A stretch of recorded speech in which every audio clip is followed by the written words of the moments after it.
Stop the guilt trips, Dad. We're adults, not your students anymore. My daughter's text arrived at 4:12 in the afternoon on Easter Sunday. 9 hours after I had arranged Diane's good china for 14 people who would never show. Newton, my old tabby cat, rubbed against my ankle from his spot beneath the kitchen table. The only living thing in a house built for a family of 20. I read the message twice, then I set the phone face down, walked past the dining room, where 14 untouched plates caught the last of the afternoon light, and stepped into the living room. The whiteboard was still mounted on the wall beside the bookshelf, 4 feet wide, 3 feet tall. The same one I had used for 35 years to teach physics to 17-year-olds who thought gravity was optional. I had kept it after retirement because Diane said it made the house feel like me. I uncapped a red dry erase marker, the same brand I had bought in bulk for 3 decades, and wrote 2 words in block letters across the center. Finawigzum. They thought I was a lonely old man with a pension check and a broken heart. They were about to learn what happens when you cheat in a teacher's classroom. But before I tell you about the exam, you need to understand what they were being tested on. And that starts 11 hours earlier, in a kitchen that smelled like cornbread and grief. Before we go further, drop a quick comment and tell me, is it morning, afternoon, or late night where you are right now? I read your comments more than you think. Thank you for being here. Also, a quick note. Some details in this story have been adapted for storytelling purposes. The message is what I hope stays with you. I woke at 4:30 that Easter morning, the way I had woken every Easter for 41 years. Not to an alarm, but to the silence that comes just before dawn in East Nashville, when the mockingbirds haven't started yet, and the only sound is the creak of an old house settling into its bones. My name is Walter Langford. I am 70 years old. I taught high school physics for 35 years at Maplewood High. Retired 8 years ago, and I have lived in this craftsman bungalow on Shelby Avenue since 1986. I built the back porch with my own hands. I planted the mint garden beneath the kitchen window because Diane said fresh mint made sweet tea taste like summer. Diane. My wife of 41 years. She died 4 Aprils ago at 66. Claimed by Alzheimer's that moved through her mind the way kudzu moves through a Tennessee summer. Slow at first, then all at once, until there was nothing left of the woman who used to play Claire de Lune on the piano every morning before breakfast. But her presence lived in this house the way heat lives in a stone after sunset. In the recipe card taped inside the cabinet above the stove, in the velvet box holding her wedding ring in the study drawer, in the piano draped in cloth in the living room that I could not bring myself to open because the silence from those keys was louder than any sound I knew. The recipe card read cornbread dressing in her handwriting. Buttermilk. Sage. Celery. Onion. The secret was in the cornbread itself, baked a day early and left to dry on the counter overnight, so it crumbled into the broth like it was meant to dissolve. She had made it every Easter, every Thanksgiving, every Christmas for 4 decades. I still made it her way. Every year. I crumbled the cornbread into the cast-iron Dutch oven at 5:15. Diced the celery the way she had taught me. Thin diagonal cuts that released more flavor than straight chops. She was particular about celery. She was particular about everything. The broth went in at 5:40. Chicken stock I had made from scratch the day before because Diane did not believe in canned anything. Fresh sage from the herb garden she had planted in 1992. Still growing after all these years, still fragrant. Still alive when so much else was not. By 6:30, the dressing was in the oven, and the kitchen smelled the way Easter was supposed to smell. Rich and herbal and warm. I started the deviled eggs next. 18 of them. Paprika, Dijon mustard, sweet pickle relish. 1/4 teaspoon of each per 6 eggs. I boiled them in the same pot she had used for 40 years. The one with the dented handle from the Thanksgiving. She dropped it, carrying it to the table, and laughed so hard she had to sit down on the kitchen floor. Newton watched me from his bed in the corner of the kitchen. He was 14 years old. Gray and white tabby, arthritic in his hind legs, with a raspy purr that sounded like an engine running low on oil. He wore Diane's old reading glasses chain around his neck, A joke she had started when he was a kitten that became a tradition neither of us questioned. The brass clasp was worn smooth by time. The sweet tea went into the glass pitcher at 7. Fresh mint from the garden. Diane's recipe. 2 cups of sugar dissolved in boiling water. 8 tea bags steeped for exactly 7 minutes. Then the mint, bruised between my palms the way she showed me, so the oils released. I tasted it. Closed my eyes. For a moment she was standing beside me, her hand on my arm, saying, "More mint, Walter. Always more mint." By 8:15, I had set 14 places at the dining table. 3 children, 2 spouses, 5 grandchildren, and 4 seats for friends and neighbors who had been part of our Easter tradition since the 90s. Each plate positioned exactly as Diane had taught me. Fork on the left, knife and spoon on the right. Napkin folded into a triangle, her good china. The white set with the pale blue border she had picked out at an antique store in Franklin on our 20th anniversary. I had not used them since she died. This was the year I decided to bring them back. The kitchen clock read 8:17. The house was silent, except for Newton's breathing, and the low hum of the oven timer counting down. The cornbread dressing was almost done. The deviled eggs sat covered on the counter. The sweet tea sweated in its pitcher. The tulips I had bought yesterday, yellow ones, her favorite, stood in the crystal vase she had received as a wedding gift in 1983. Everything was ready. 14 plates, 14 napkins, 14 sets of silverware catching the morning light through the dining room window. All I needed now was the people. No one came. The first text arrived at 9:15. Graham, my eldest, 42 years old, chief financial officer at a logistics company in Dallas, the kind of man who wore cufflinks to a barbecue and answered emails during church. His message was 3 words: running late. Maybe. He lived 800 miles away. There was no running late from Dallas to Nashville on Easter morning. Maybe meant no. Maybe meant he had never planned to come. At 10:22, Vivian, 38, real estate agent in Charlotte, polished in the way only commission-based desperation can achieve. Kids' egg hunt ran long at the club. Won't make it. Sorry, Dad. She was not sorry. Vivian had not been sorry about anything since the previous October, not since she had signed documents I would not discover until June. But I did not know that yet. Emmett, my youngest at 29, sent nothing. No text, no call, no excuse.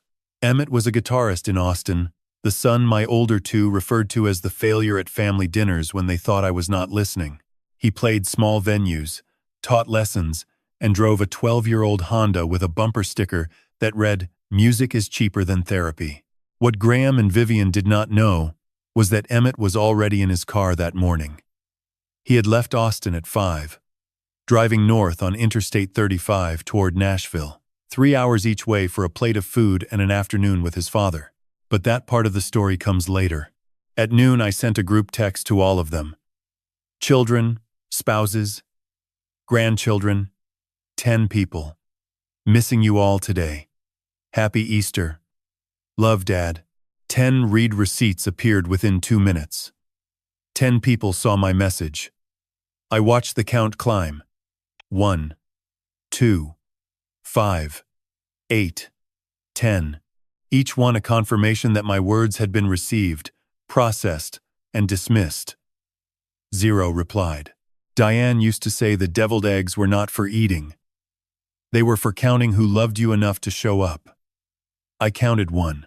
Newton pressed his weight against my ankle, his arthritic purr vibrating through my shin bone. At 12:15, I ate 1 deviled egg standing at the counter. The paprika tasted like dust. I drank 1 glass of sweet tea slowly, letting the mint settle on my tongue the way Diane's voice used to settle in a room. Then I looked at the dining room table. 14 empty place settings stared back. White plates on white cloth. Nothing had changed, except the angle of the sun and the weight in my chest. I walked to the table, reached for the first plate, Graham's seat. I turned it face down. The sound of porcelain on fabric was soft, almost gentle, like closing a book you knew you would never read again. Then Vivian's plate, face down. Then Craig's, her husband. Lauren's, Graham's wife. Ada, Jonah, Helen. The grandchildren who had not called, had not texted, had not sent a drawing, or a voice message, or even an emoji. Face down, face down, face down. 12 plates. A quiet ritual I had not planned, but could not stop. Each plate a name, each name a silence, each silence heavier than the one before. The sound of porcelain on cloth was the only applause my cooking received. 2 plates remained upright, mine at the head of the table, and the one beside it where Newton had jumped onto the chair, sitting with his tail curled around his paws, watching me with the patient expression of a creature who understood that humans were unreliable but food was not. The kitchen clock ticked past 1, then 2, then 3. At 3:47, Graham texted again. Something came up. We'll try for Mother's Day. Tell Mom's memory. We said hi. Tell Mom's memory, we said hi. As if Diane were a voicemail box he could check when convenient. As if 41 years of marriage could be reduced to a greeting forwarded through a widower, eating deviled eggs alone. At 4:12, Vivian's text landed. Stop the guilt trips, Dad. We're adults. Not your students anymore. 9 minutes later, Graham added his own. You're being dramatic, Dad. We have our own families now. Don't make us feel guilty for living our lives. Dramatic. The same word, from both of them, as if they had coordinated a script designed to make the grieving father feel small enough to stop asking. Dramatic. For missing my family on Easter. For making cornbread dressing at 4:30 in the morning for people who could not be bothered to reply to a text. I set the phone face down. Newton followed me to the living room. The whiteboard hung on the wall beside the bookshelf. The red marker was still in my hand, from when I had written the grocery list that morning. I uncapped it. The smell of dry erase ink filled my lungs the way it had filled every classroom I ever taught in. Diane's voice came back to me. Thanksgiving, 2019. 6 months before the diagnosis. We had been washing dishes. Graham had just called asking for money to cover a tax bill. I had said yes immediately. Diane set down the sponge and looked at me with those eyes that saw through everything.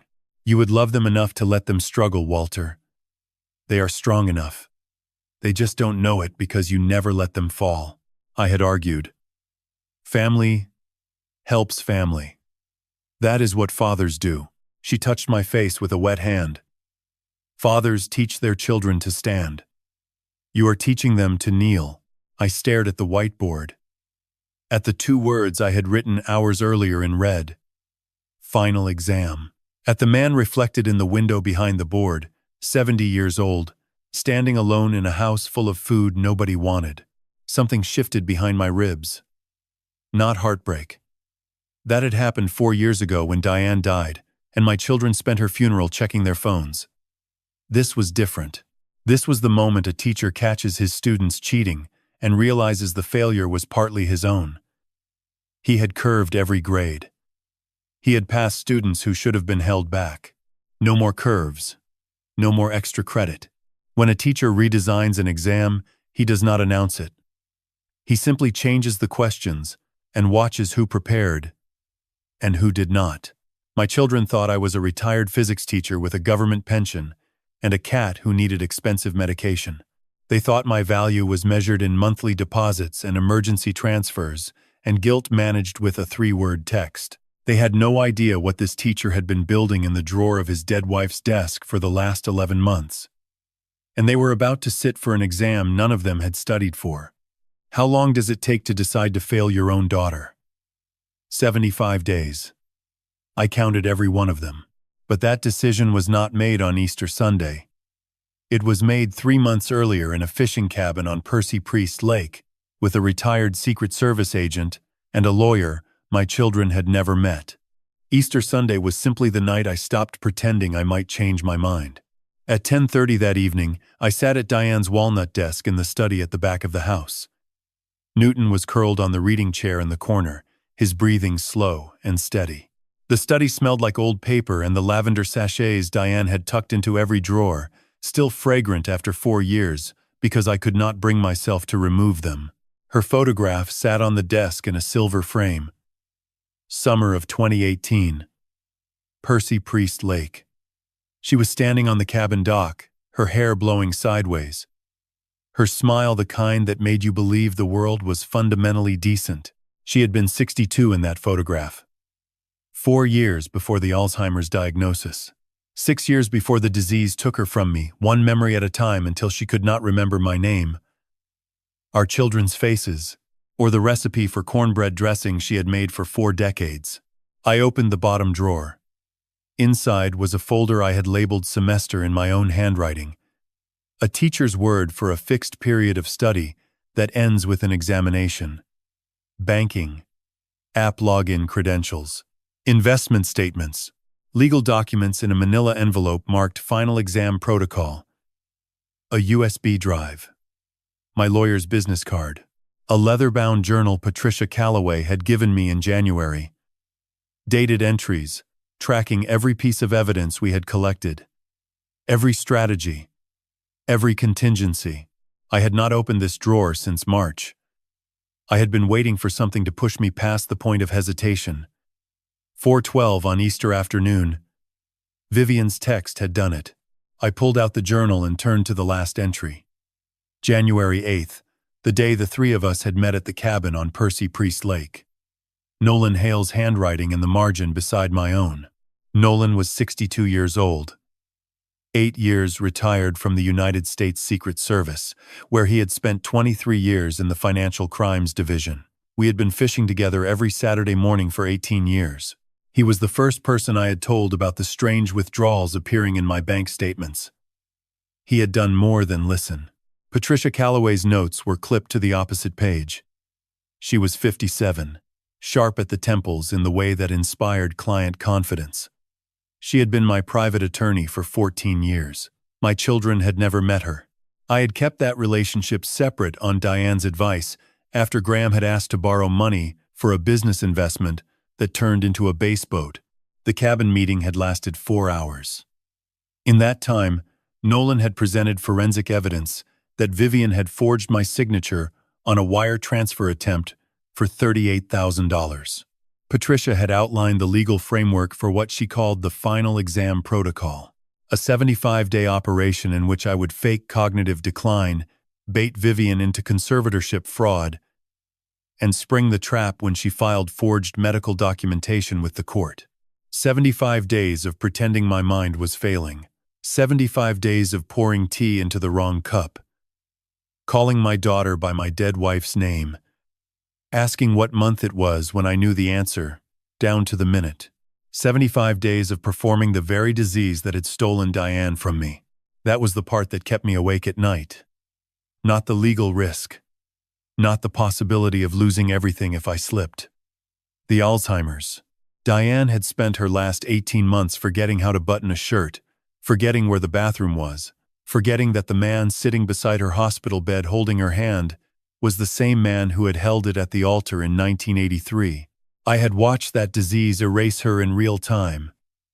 And now I was going to pretend it was erasing me. I touched her photograph. The glass was cool under my fingertip. Her eyes looked back at me from 6 years ago, clear and knowing, the way they always were before the fog rolled in. You warned me. I whispered it to the empty room. You said I was making it too easy. Diane had died 4 years ago, telling me to stop writing checks every time the children asked. Her hands had gripped mine in the hospice bed, with strength she should not have had. Morphine made her words slow, but her eyes were sharp as glass. Don't let them turn 35 years of teaching into nothing, Walter. Promise me. Don't let them forget what work means. I had promised. Then I had broken that promise every month for 4 years. Sending money to children who converted my love into luxury. and my trust into leverage. Until Nolan showed me the forged signature. Until Patricia showed me the legal options.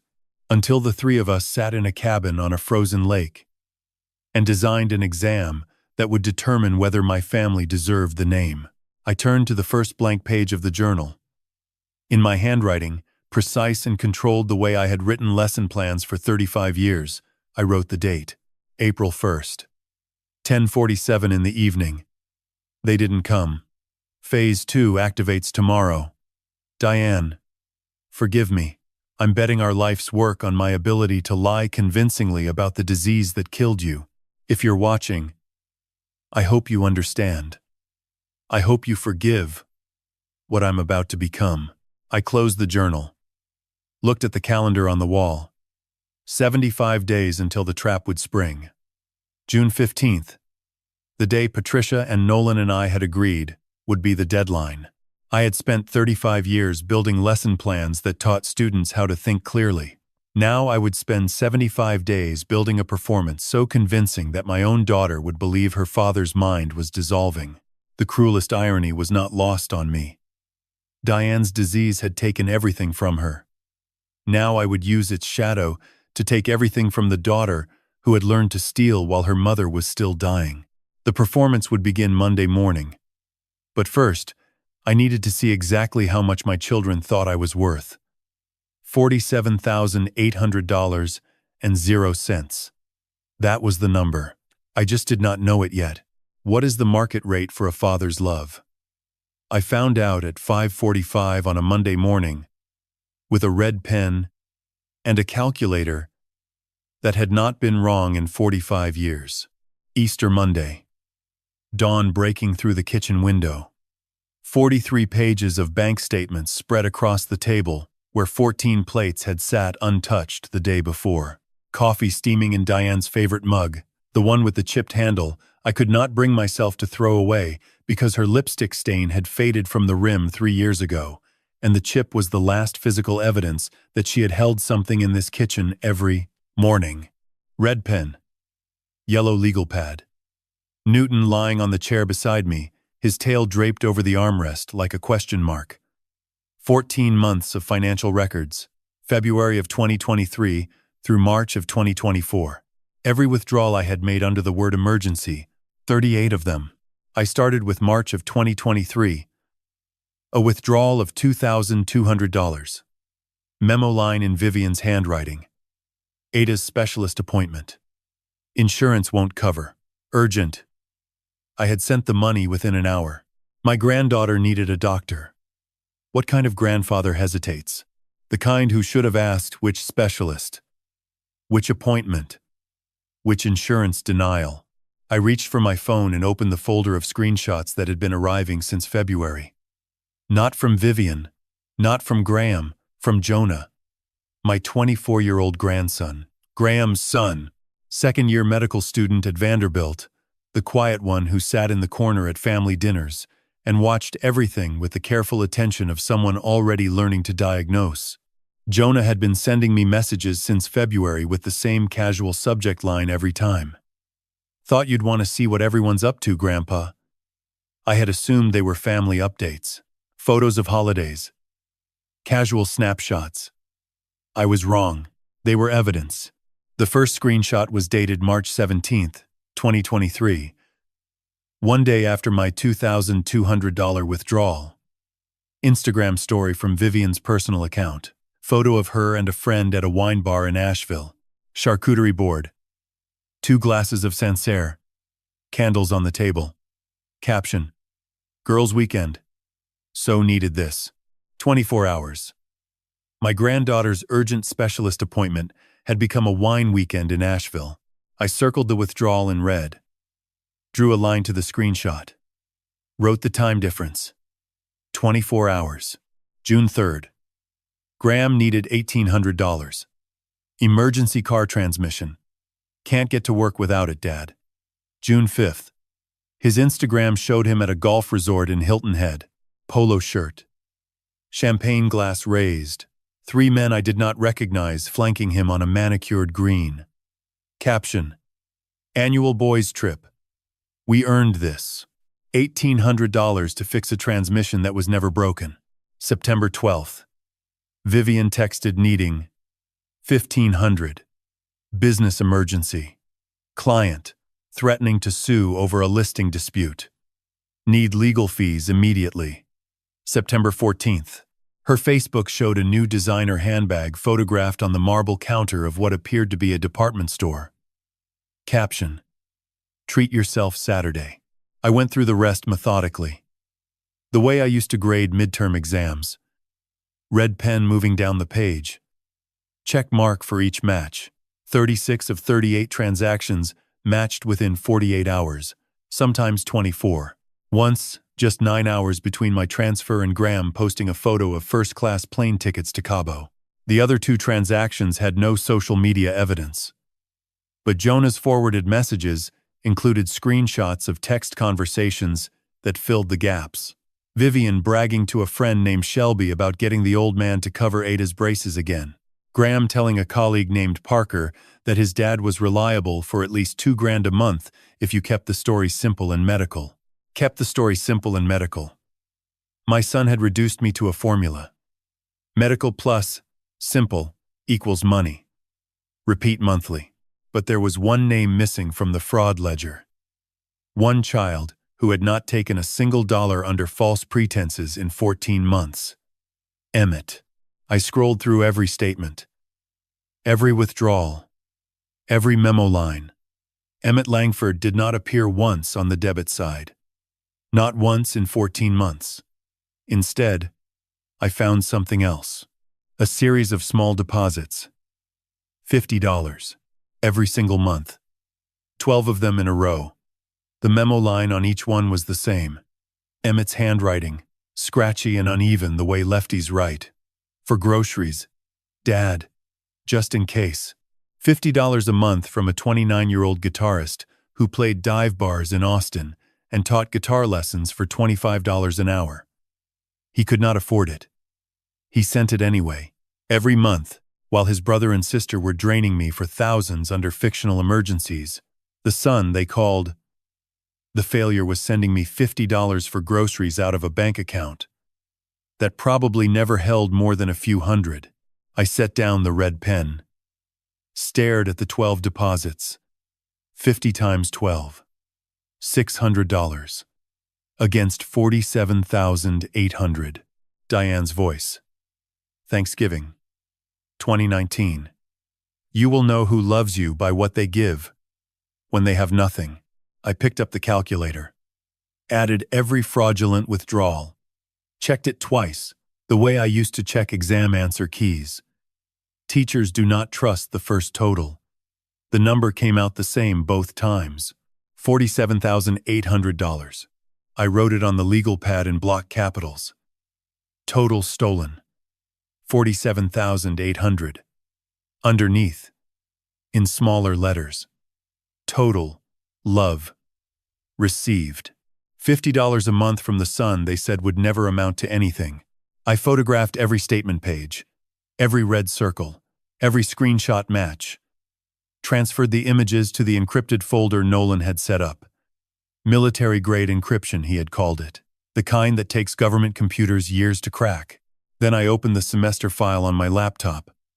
Found the section labeled Financial Pattern Documentation. Status. Complete. My phone buzzed. Jonah. Not a screenshot this time. A text. Grandpa. I should have told you sooner. I've been collecting these since last August. 8 months. I have more than screenshots. I have recordings. Audio files. Conversations I was present for that they didn't know I was capturing. I stared at the word. Recordings. Not singular. Plural. Not one accidental capture of a careless comment. A systematic archive built by a 24-year-old medical student who had spent 8 months documenting his own family's fraud. Another message appeared immediately beneath it. Can we meet Thursday? 2 in the afternoon. I'll bring everything. Texts, screenshots, and the audio files. There's something you need to hear about Aunt Vivian and Uncle Craig. It's worse than the money. Worse than $47,800. Worse than 14 months of lies cataloged in red ink on a kitchen table. Whatever Jonah had recorded, it had cost him 8 months of silence, and he was ready to break it. I typed slowly. Thursday, 2 o'clock. Coffee is on me. Bring everything. His reply came in 3 seconds. I'll be there, Grandpa. All of it. Then, after a pause. I'm sorry I waited this long. I was afraid you'd think I was being disloyal to Dad. I read that last line twice. A 24-year-old afraid of being called disloyal for documenting the truth. That fear told me everything about what kind of household Graham was running, and everything about what kind of man Jonah was becoming despite it. The screenshot that arrived at 11:15 on Monday morning showed me exactly when my daughter taught my granddaughter to despise me. I was still at the kitchen table. The bank statements had been cleared, filed, and photographed. Newton had moved from the chair to the windowsill, where the morning sun made a warm rectangle on the wood. My coffee had gone cold in Diane's chipped mug. I was about to refill it when my phone buzzed. Jonah. Not a text this time. An image. I tapped to expand it. Instagram story. Posted Easter Sunday at 2:14 in the afternoon. While I had been sitting alone at my kitchen table turning 12 plates face down. While Newton and I had shared the silence of a house that used to hold 20, my granddaughter had been photographing my loneliness for entertainment. The username at the top read, Ada. Merritt. 17. She was 17 years old. The photo showed Diane's good china. The white plates, with the pale blue border. The cornbread dressing in the cast-iron Dutch oven. The yellow tulips in the crystal vase. My kitchen. My table. My Easter. The caption read, Grandpa so extra with his cornbread dressing lol. Crying. Laughing emoji. I stared at the screen.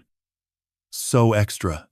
My granddaughter had walked into my house at some point before the others decided not to come. Taken a photograph of the meal I had spent 11 hours preparing. Posted it to 843 followers, and walked out without eating a single bite. Without saying hello. Without telling me she had been there, I scrolled to the comments. 23 of them. Mostly teenagers I had never met. Laughing emojis. One that read, old people holidays are so cringe. Another that said, why does he set so many plates if nobody comes though? That one had 6 likes. Then I saw it. Third comment from the top. The username was Vivian. Merritt. Realtor. My daughter's professional account. The one she used to sell houses in Charlotte. The account with her headshot and the tagline, your dream home starts here. Your grandpa is so dramatic, sweetie lol. Dramatic. The same word she had texted me at 4:12. The same word Graham had used at 4:21. She had used it first. In public. On her daughter's Instagram post. To 843 strangers. Before she had even sent it to me. I scrolled to Ada's reply. Posted 11 minutes later. Mom literally calls him a walking wallet, laugh my ass off. Like just Venmo yourself some company, Grandpa. 843 people had seen that. 843 strangers now knew that my daughter had taught my granddaughter that I was currency. Not a person. Not a grandfather. Not the man who had taught her to ride a bicycle on this street when she was 6, who had helped her with algebra homework over FaceTime when she was 12, who had sent her $300 for her 16th birthday with a card that said, your grandmother would be so proud of the woman you're becoming. A walking wallet. Posted at 2:25 in the afternoon on Easter Sunday while I was in the study, staring at Diane's photograph and trying to decide whether I had the strength to open the semester folder. My phone buzzed again. Jonah. Grandpa, there's more. Mom has been coaching Ada since October. She tells her what to photograph when she visits you. Pill bottles. Bank statements left out. Notes on your desk. She's building a file. She told Ada it's to help you because you're getting confused. I read it twice. Coaching. Since October. 6 months of my granddaughter being trained to surveil me under the guise of concern. 6 months of Vivian using her own daughter as a spy, a camera, a pair of young eyes in my house documenting evidence of decline that did not exist. Another message from Jonah. But Grandpa, here's what you need to know. Ada's been recording Mom back since December. I stopped breathing. She started after Thanksgiving. Mom told her to photograph your medicine cabinet, and Ada did it. But then she came home and told me she felt sick about it. She said, "Something's wrong with this." Grandpa isn't confused. He asked me about my chemistry test and remembered the exact score I got last semester. She said Mom is making her lie, and she doesn't understand why. I set the phone down. Picked it up again. Read the message. A third time. She's been using her phone to record conversations with Mom and Craig since December 12th. She sent me an audio file last week. I haven't listened to all of it yet. But she's terrified. She thinks Mom will find out, and she doesn't know who to trust. Ada, 17 years old, being pulled in two directions by forces no teenager should have to navigate. Her mother telling her to photograph pill bottles. Her conscience telling her something was wrong. And instead of choosing silence, instead of choosing obedience, she had chosen the hardest option available to a 17-year-old girl living under her mother's roof. She had started recording back since December. 3 months of audio files captured on a phone hidden in a hoodie pocket or propped against a textbook on a kitchen counter. 3 months of Vivian's instructions. Craig's plans. Conversations they believed were private, all captured by the granddaughter they had recruited as an accomplice and who had quietly become a witness instead. I thought about Ada at 6 years old on Diane's lap at the piano. Diane teaching her to play the first 4 notes of Twinkle Twinkle Little Star with one finger. Ada giggling every time she hit the wrong key. Diane saying, "That's music too, sweetheart. Every note counts. Even the wrong ones." That little girl was now 17 and making choices that most adults could not face. Jonah's next message came through. "I didn't want to tell you until I knew it was real. She's been sending me files every week. I have 12 audio recordings. Some are just Mom complaining about money, but at least 3 have Craig discussing what he calls the retirement plan. I don't know what that means yet, but it doesn't sound like retirement." The retirement plan. Craig Merritt, Vivian's husband, 44 years old, wealth advisor, at a firm I had never heard of, called Merritt Wealth Advisory. I had met him exactly 5 times in 11 years of their marriage. He was handsome in the way that certain salesmen are handsome, the kind of face designed to make you trust it before you understood what it was selling. Vivian had married him 3 months after Diane's funeral. I had thought the timing was grief. Patricia would later tell me it was strategy.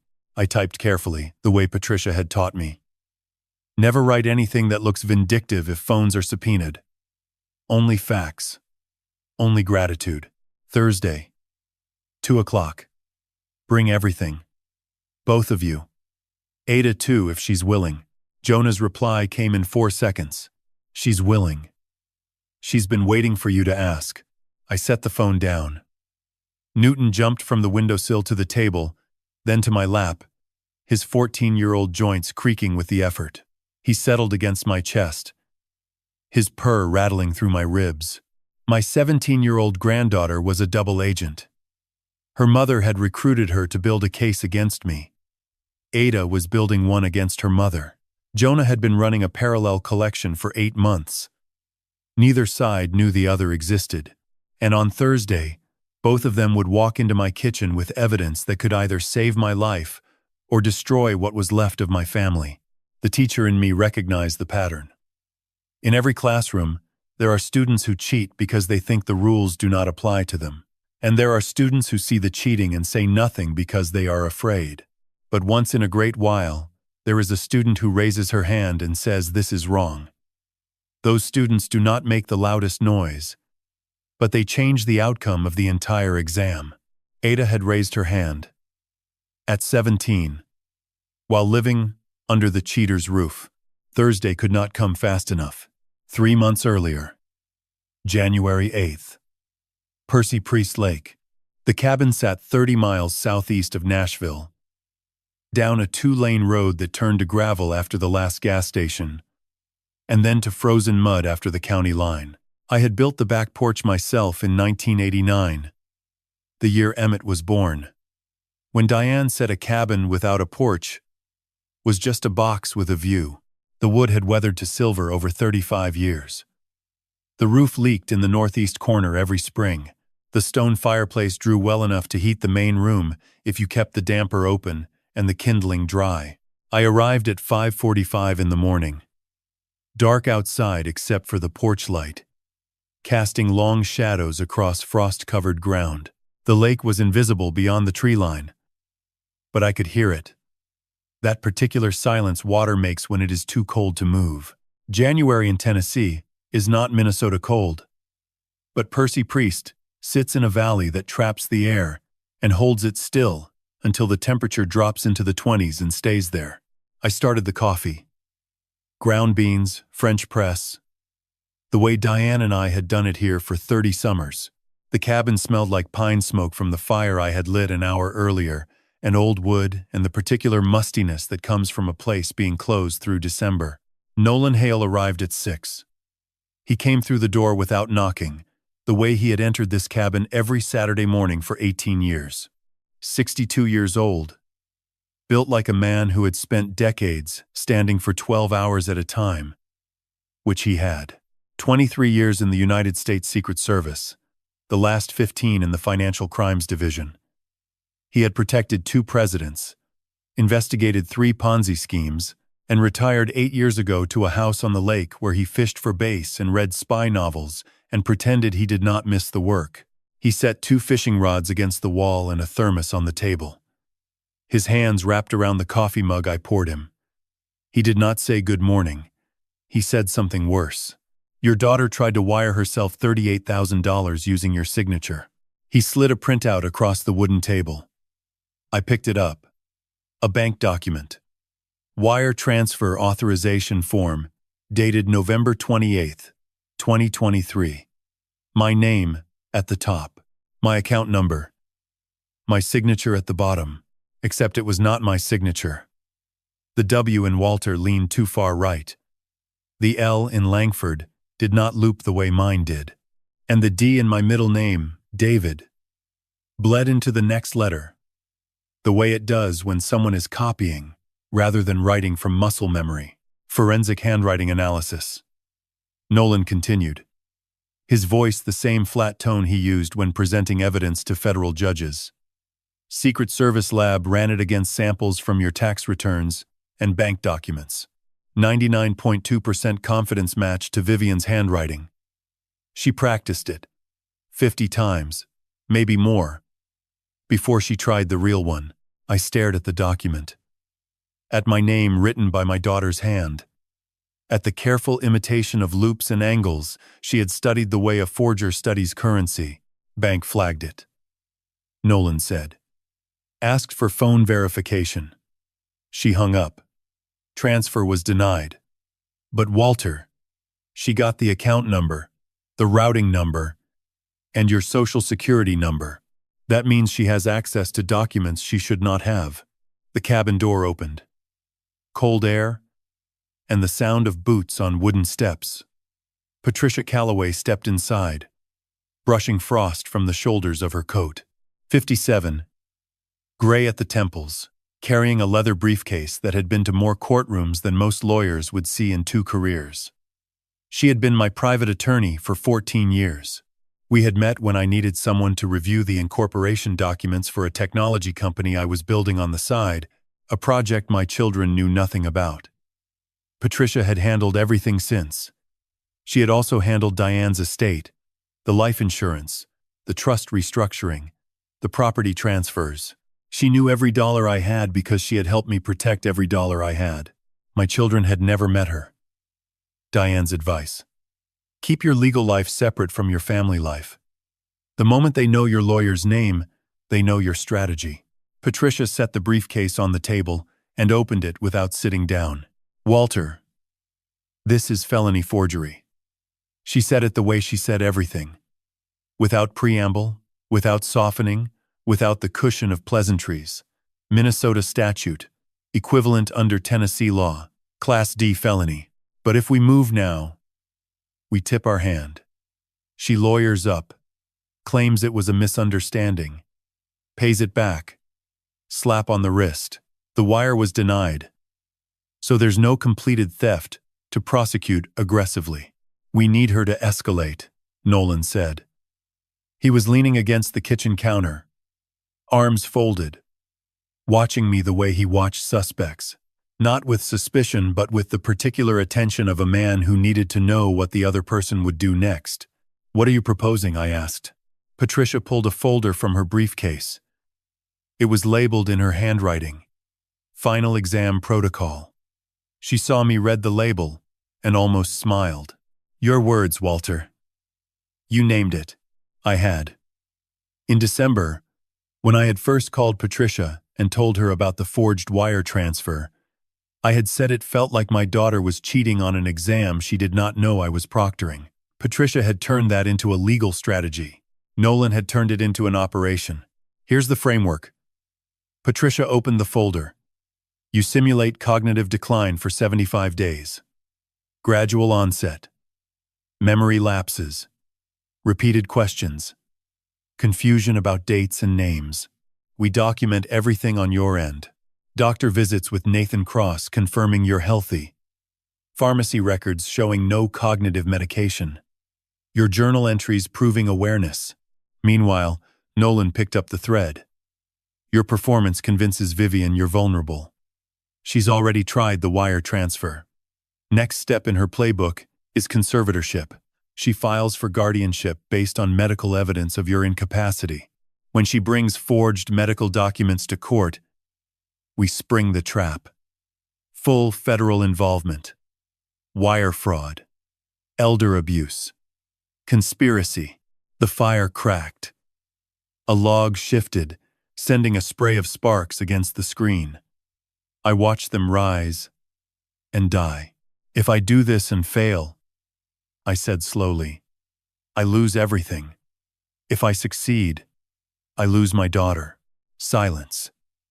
The kind that fills a room when everyone in it knows the truth, but no one wants to say it first. Patricia closed the folder. Her voice was quiet, but precise. Then you already lost your daughter, Walter. She forged your name. That's not a mistake. That's premeditation. I looked at Nolan. He met my eyes without blinking. Cliff, he said, using the nickname only he and Diane had ever used. Here's the risk you need to understand. If you slip once, if a judge believes you're actually declining, you could lose control for real. Conservatorship isn't reversible if the court rules against you. One mistake, and you're betting everything you built in 45 years on your ability to lie convincingly for 75 days. I looked out the window. The lake was visible now, a flat gray line beyond the bare trees, the surface still as stone. Diane and I had sat on this porch 100 summer evenings, watching the sun drop behind the ridge. She had loved the quiet here. She said it was the only place in Tennessee where you could hear yourself think without the city getting in the way. I thought about her at 64, 3 weeks before she died, in the hospice bed, holding my hand with a grip that contradicted every machine beeping beside her. Don't let them forget what work means, Walter. Promise me. I had promised. And I had failed that promise every month for 4 years. Teach me, I said. Teach me how to forget things convincingly. Nolan nodded once. Slow. The kind of nod that closes a negotiation. Patricia closed her briefcase. Then we're operational. Phase 1 starts Monday. Patricia did not close her briefcase after announcing Phase 1. She reached back inside and pulled out a second document.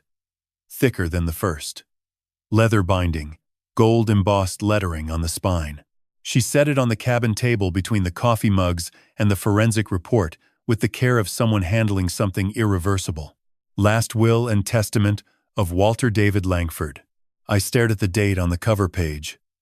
June 14th, 2022. 2 years ago. 3 months after Diane passed. I tried to remember that day, and could not. The months after she died had blurred together into one long gray season where mornings tasted like nothing and evenings lasted forever. You came to my office on a Tuesday, Patricia said, reading my expression. You were wearing the brown jacket Diane bought you. You had not slept in what looked like several days. You sat in the chair across from my desk and said she had made you promise something 3 days before she died. The memory surfaced. Not whole, but in fragments. The drive downtown. The elevator to the 14th floor. Patricia's office, with the view of Broadway and the river. My hands shaking when I signed because the pen felt too heavy and the words on the page felt too final. You restructured everything, Patricia continued. She opened the document to a tabbed section and turned it toward me. $52 million transferred to an irrevocable charitable trust dedicated to education funding in underserved communities. The Diane Langford Foundation. It funds teacher training, classroom resources, and college scholarships in 4 states. $52 million. The bulk of what I had built over 45 years. 35 years of teaching had given me purpose. The technology company I had co-founded after retirement had given me wealth I never expected and never told my children about. The Langford Learning Platform, an adaptive physics curriculum I had designed for underperforming school districts, had sold in 2021 for $67 million. After taxes, legal fees, and the charitable trust, there was still enough left to ensure my grandchildren would never need to worry. Patricia flipped to the next tab. $12 million placed in a separate irrevocable trust for Helen Langford, your granddaughter through Graham. Accessible when she turns 25. Managed by a third-party trustee.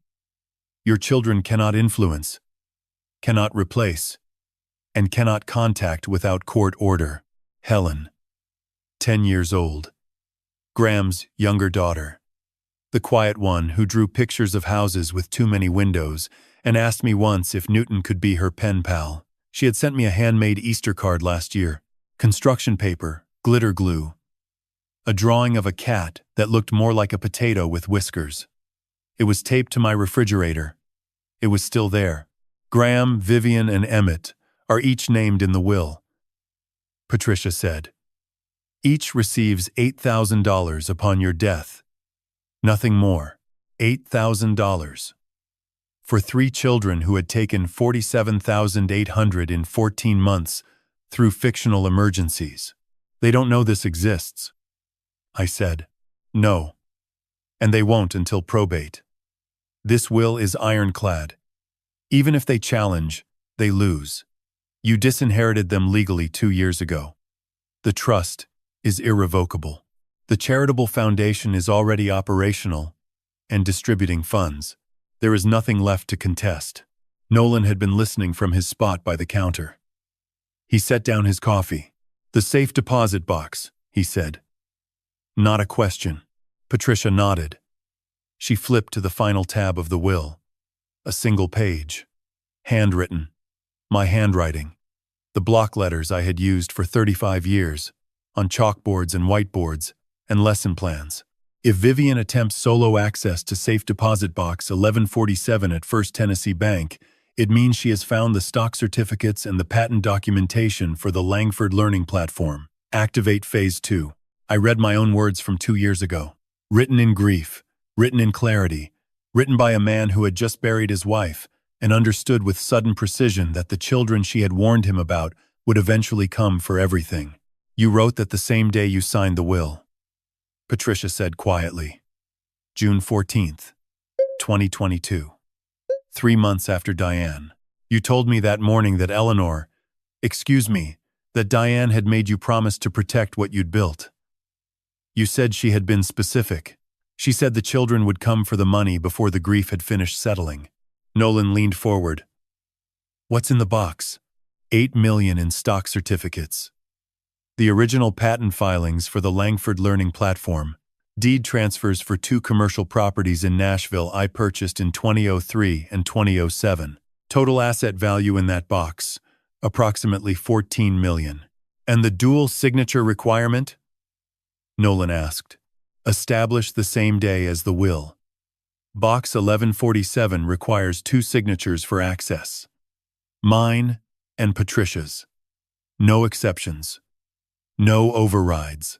If Vivian walks into that bank with a forged power of attorney, she will be told she needs my attorney present. She will panic. She will leave. And the bank's security system will record everything. The fire had burned down to embers. The cabin was cooling. Outside, the first gray light of dawn was touching the ridge above the lake. I could see the dock where Diane and I had sat on summer evenings, her feet in the water, her hand in mine, talking about nothing important because nothing important needed to be said. Nolan stood, walked to the window. His reflection overlapped with the trees outside. You saw this coming 2 years ago, he said. Not a question. Diane saw it. I replied. I just listened. The memory was sharper now. Hospice room. April of 2022. The machines beeping in a rhythm that sounded almost like music if you listened long enough. Diane's hand in mine, her grip weaker than the week before, but her eyes still focused, still clear. Still seeing through everything I tried to hide. Don't let them turn 35 years of teaching into nothing, Walter. They will come for it. Not because they need it, but because they believe they deserve it. Promise me you will protect what we built. Not for us. For the ones who still have a chance to learn. She had not said which grandchild. She had not needed to. Helen was 6 years old at the time, drawing cats on construction paper at the kitchen table, while her grandmother was dying in a room 40 minutes away. Diane had watched her through the hospice window during Helen's last visit. The little girl pressing her drawing against the glass so her grandmother could see it from the bed. That cat is still on my refrigerator. Diane saw it through the window. She never touched it. But she smiled. I promised. I had told her. I promise. The memory released me. I was back in the cabin. Dawn light. Cold air. Nolan at the window. Patricia closing the will. Returning it to her briefcase. Locking the clasp with a click that sounded like a door closing. 75 days. I said. Starting Monday. Starting Monday. Patricia confirmed. I looked at the lake one more time. Flat and gray and patient. It would still be here in 75 days. The question was whether I would still be myself. The flashback ended there. I sat at Diane's desk on Easter night, the semester file open, the journal in front of me, the house silent except for Newton breathing from his chair. 75 days. The trap would spring June 15th. I had $50 from Emmett, recordings from Jonah, a double agent in Ada, and a will my children would not see until I was dead. Everything was in place. Everything except the answer to one question I had been avoiding since January. Whose side was my grandson really on? And what had he captured on those recordings that was worse than $47,800? Thursday would tell me. If I survived that long without breaking character, how many lives does a son-in-law have to ruin before a father-in-law stops calling it a family matter? I found out on a Wednesday afternoon, 14 floors above Broadway, in a conference room that smelled like leather chairs, and the particular tension that comes when federal agents share files they are not supposed to share yet. April 10th. Patricia's office. Downtown Nashville. Floor-to-ceiling windows, overlooking the Cumberland River, and the neon outline of Lower Broadway. The afternoon sun cut through the glass at an angle that made the conference table glow like an operating surface. Patricia had drawn the blinds on the south-facing windows. Operational security, Nolan called it, making sure no one in the adjacent building could see what came next. Nolan arrived carrying a government-issued laptop and a manila folder stamped in red block letters. Confidential. SEC investigation. Federal Bureau of Investigation. He set both on the table, opened the laptop, and connected it to the wall-mounted projector without saying a word. Patricia locked the conference room door. The click of the deadbolt was the loudest sound in the room. "What I'm about to show you changes everything," Nolan said.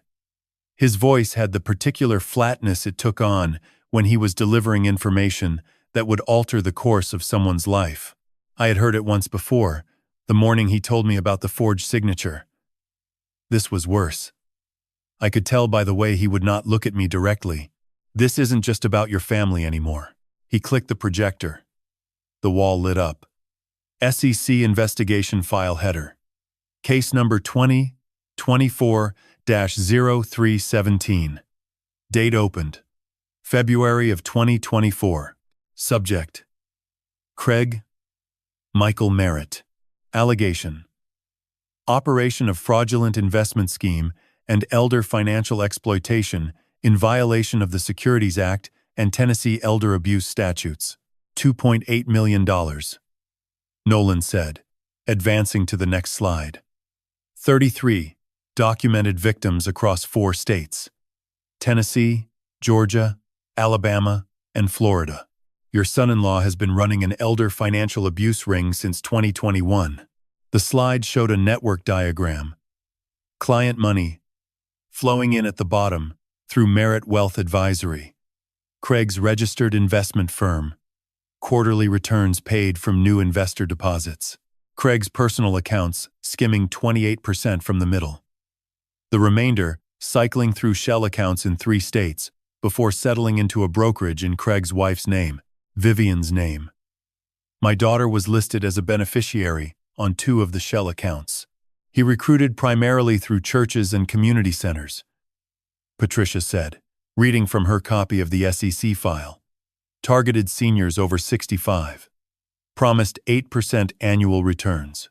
Used new client funds to pay existing clients. Classic exploitation dressed in Sunday clothes. Nolan advanced slides. Victim profiles appeared one by one. Names, ages, loss amounts. Each one a face I did not recognize. And a number that represented the destruction of someone's retirement. Someone's dignity. Someone's ability to remain in their own home. He stopped on slide 19. Rosa Torres. Age 74. Status: widowed. Amount lost: $52,000. A photograph filled the screen. An elderly woman with silver hair pulled back in a loose braid. Dark eyes. A face lined by decades of work and weather, and the particular endurance that comes from raising a family on a single income. She was wearing a floral blouse and sitting at a kitchen table that looked like it had hosted 10,000 meals. Rosa Torres, Nolan said quietly. 74 years old. Her husband, Sergeant First Class Miguel Torres, served 2 tours in Vietnam. Retired postal worker. Saved every penny for 41 years. Died of a heart attack in 2019. Left Rosa $52,000 in a pension account and a paid-off house in East Nashville. He paused. The room was silent, except for the hum of the projector fan. Craig Merritt took all of it. Every cent. Promised her the money would grow. Sent her quarterly statements, showing 8% returns that didn't exist. When she asked to withdraw $10,000 for a new roof last September, he told her the funds were in a high-yield lockup period and couldn't be accessed for 6 months. The lockup period was fictional. The money was already gone. Where is she now? I asked. Medicaid nursing home. Antioch. She lost the house 3 months ago when she couldn't pay property taxes. Her granddaughter moved her into the facility in January. Nolan clicked to the next slide. A photograph of a younger girl, 11 years old. Dark hair in 2 braids. School uniform. Bright eyes. A gap-toothed smile that looked like it had never learned to be anything other than genuine. I stopped breathing. Her granddaughter, Nolan said. Maya Torres, 11 years old. 5th grade at Rosebank Elementary. Maya. My Maya.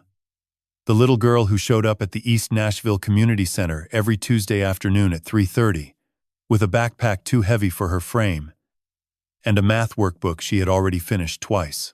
The girl I had been tutoring in long division and fractions for 4 months because her teacher told her grandmother she was falling behind and Rosa could not afford a private tutor. The girl who wrote me a thank you note every single week in careful block letters that reminded me of my own handwriting at her age. I had been teaching Maya Torres every Tuesday for 4 months. I had met Rosa twice, briefly, at pickup time. A quiet woman who thanked me and called me Mr. Langford and held Maya's hand as they walked to the bus stop. I had never known her last name was Torres. I had never connected her to Craig. I had never imagined that the grandmother standing at the community center door, waiting for the girl I was teaching fractions to, was the same woman whose life savings my son-in-law had stolen. "You didn't know," Patricia said. It was not a question. "No." Nolan clicked to the financial flow chart. Red arrows traced money movement. I saw my name. Walter Langford. Emergency loans to family members. 2022 through 2024. Total. $47,800. Red arrows from my name to Vivian Merritt to Graham Langford. Then arrows from both converging on one account. Merritt Wealth Advisory Operating Fund. "Your money," Nolan said. His voice was careful now. Measured. The voice of a man delivering a verdict he wished he did not have to read. Kept his operation running 5 extra months. The funds you sent to help your family covered quarterly distribution shortfalls to existing clients. Without your $47,800, the ring would have collapsed in September of 2023. Instead, Patricia finished. It ran until March of 2024. Rosa Torres lost her house in January. 3 months after your money extended Craig's timeline. I stood. Walked to the window. 14 floors above Broadway. The river below, brown and slow, the pedestrian bridge crossing it like a seam holding 2 halves of the city together. Tourists on Lower Broadway. A bachelorette party in matching pink hats. A man playing guitar on the corner of 2nd and Broadway, his case open on the sidewalk, a few bills inside. "I funded this," I said. My voice sounded like it belonged to someone else. I funded him stealing from 74-year-old widows. Rosa Torres is in a Medicaid facility because I sent Vivian $6,000 for Ada's braces. "You didn't know," Patricia repeated. "That doesn't change what happened." Silence. The projector hummed. The sun had moved, and the conference table was no longer glowing. It looked ordinary now, just a table where 3 people were sitting with information that could not be put back inside a folder. I turned back to face them. Nolan's laptop showed 32 more profiles. 32 more faces. 32 more families whose retirement accounts and pension savings and mortgage payments had been converted into Craig Merritt's brokerage fees and Vivian's country club membership and vacations I had probably helped pay. "For, we don't just protect me," I said. "We don't just recover my money. We take him down. All of him. Federal prosecution. Full restitution to every victim. I want 33 families to see justice." I looked at Maya's photograph still glowing on the wall, starting with the grandmother of the little girl I've been teaching that math can solve anything. The 2nd week of April arrived quietly, the way danger often does. 14 days into what Patricia had named the performance phase, I stood in my own kitchen pretending to be a man I was not. The irony never left me.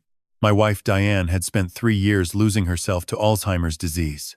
She forgot my name on a Tuesday afternoon in February of 2021, standing in the same kitchen where I now stood, acting out the cruelest role of my life. She forgot our address. She forgot the taste of her own pecan pie. And in the end, she forgot how to swallow. I watched her disappear 1 word at a time. Now I was performing that disappearance for an audience of hidden cameras and a daughter who wanted my money more than my company. Patricia had installed 4 cameras the week before. 2 were embedded inside smoke detector housings, 1 in the kitchen above the stove, and 1 in the living room near the piano.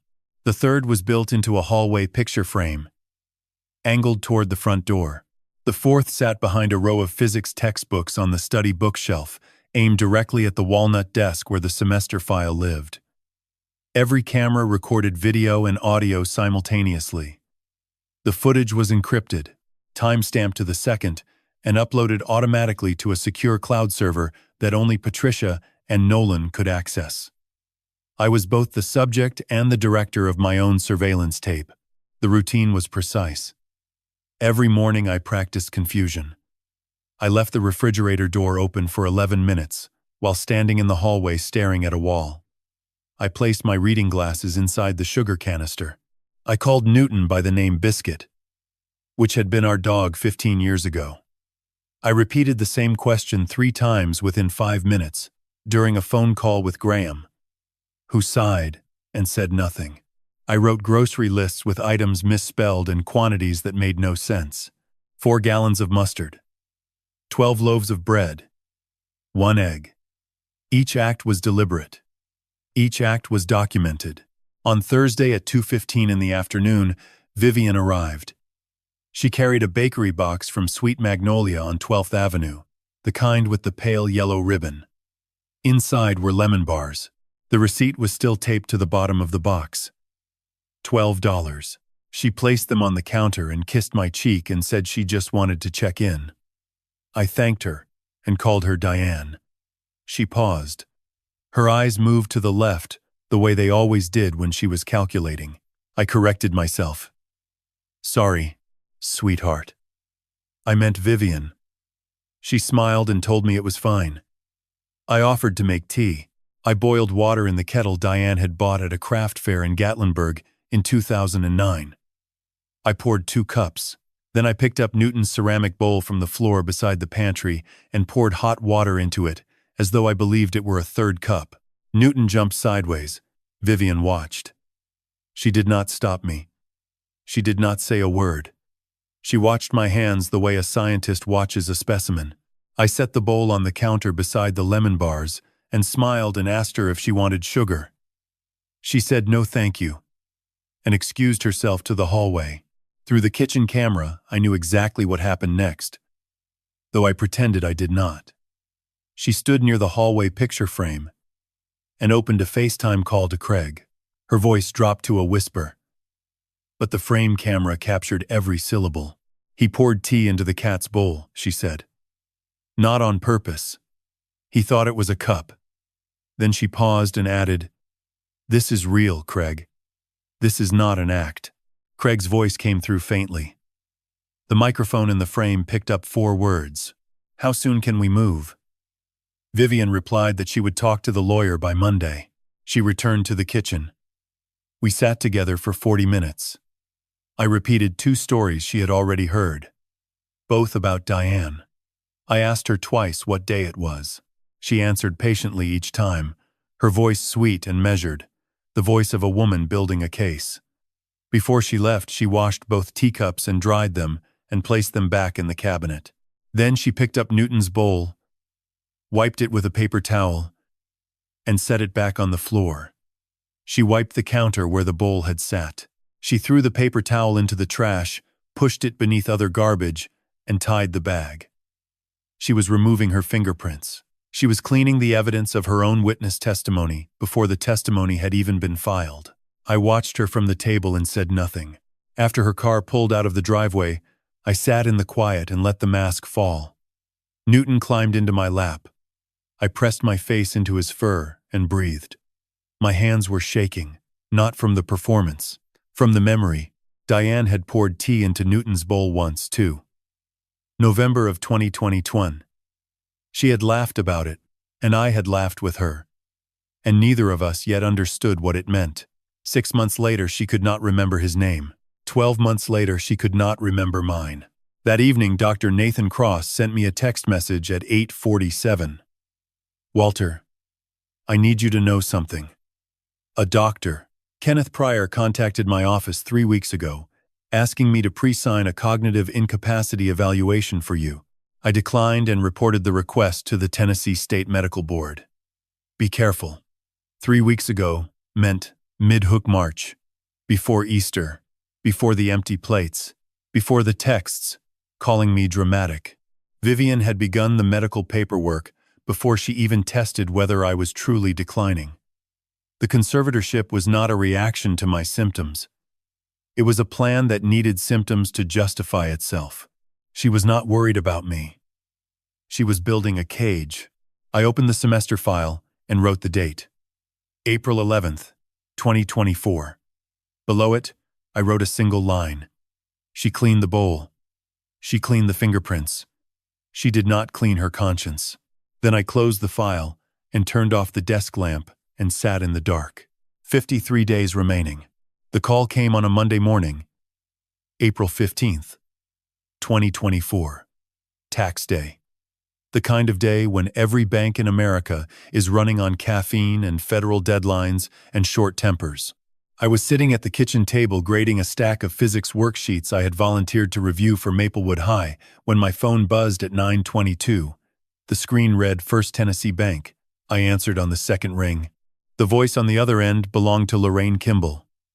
She was 53 years old, a senior fraud analyst who had worked at First Tennessee for 21 years. I had never met her. I had never heard her name.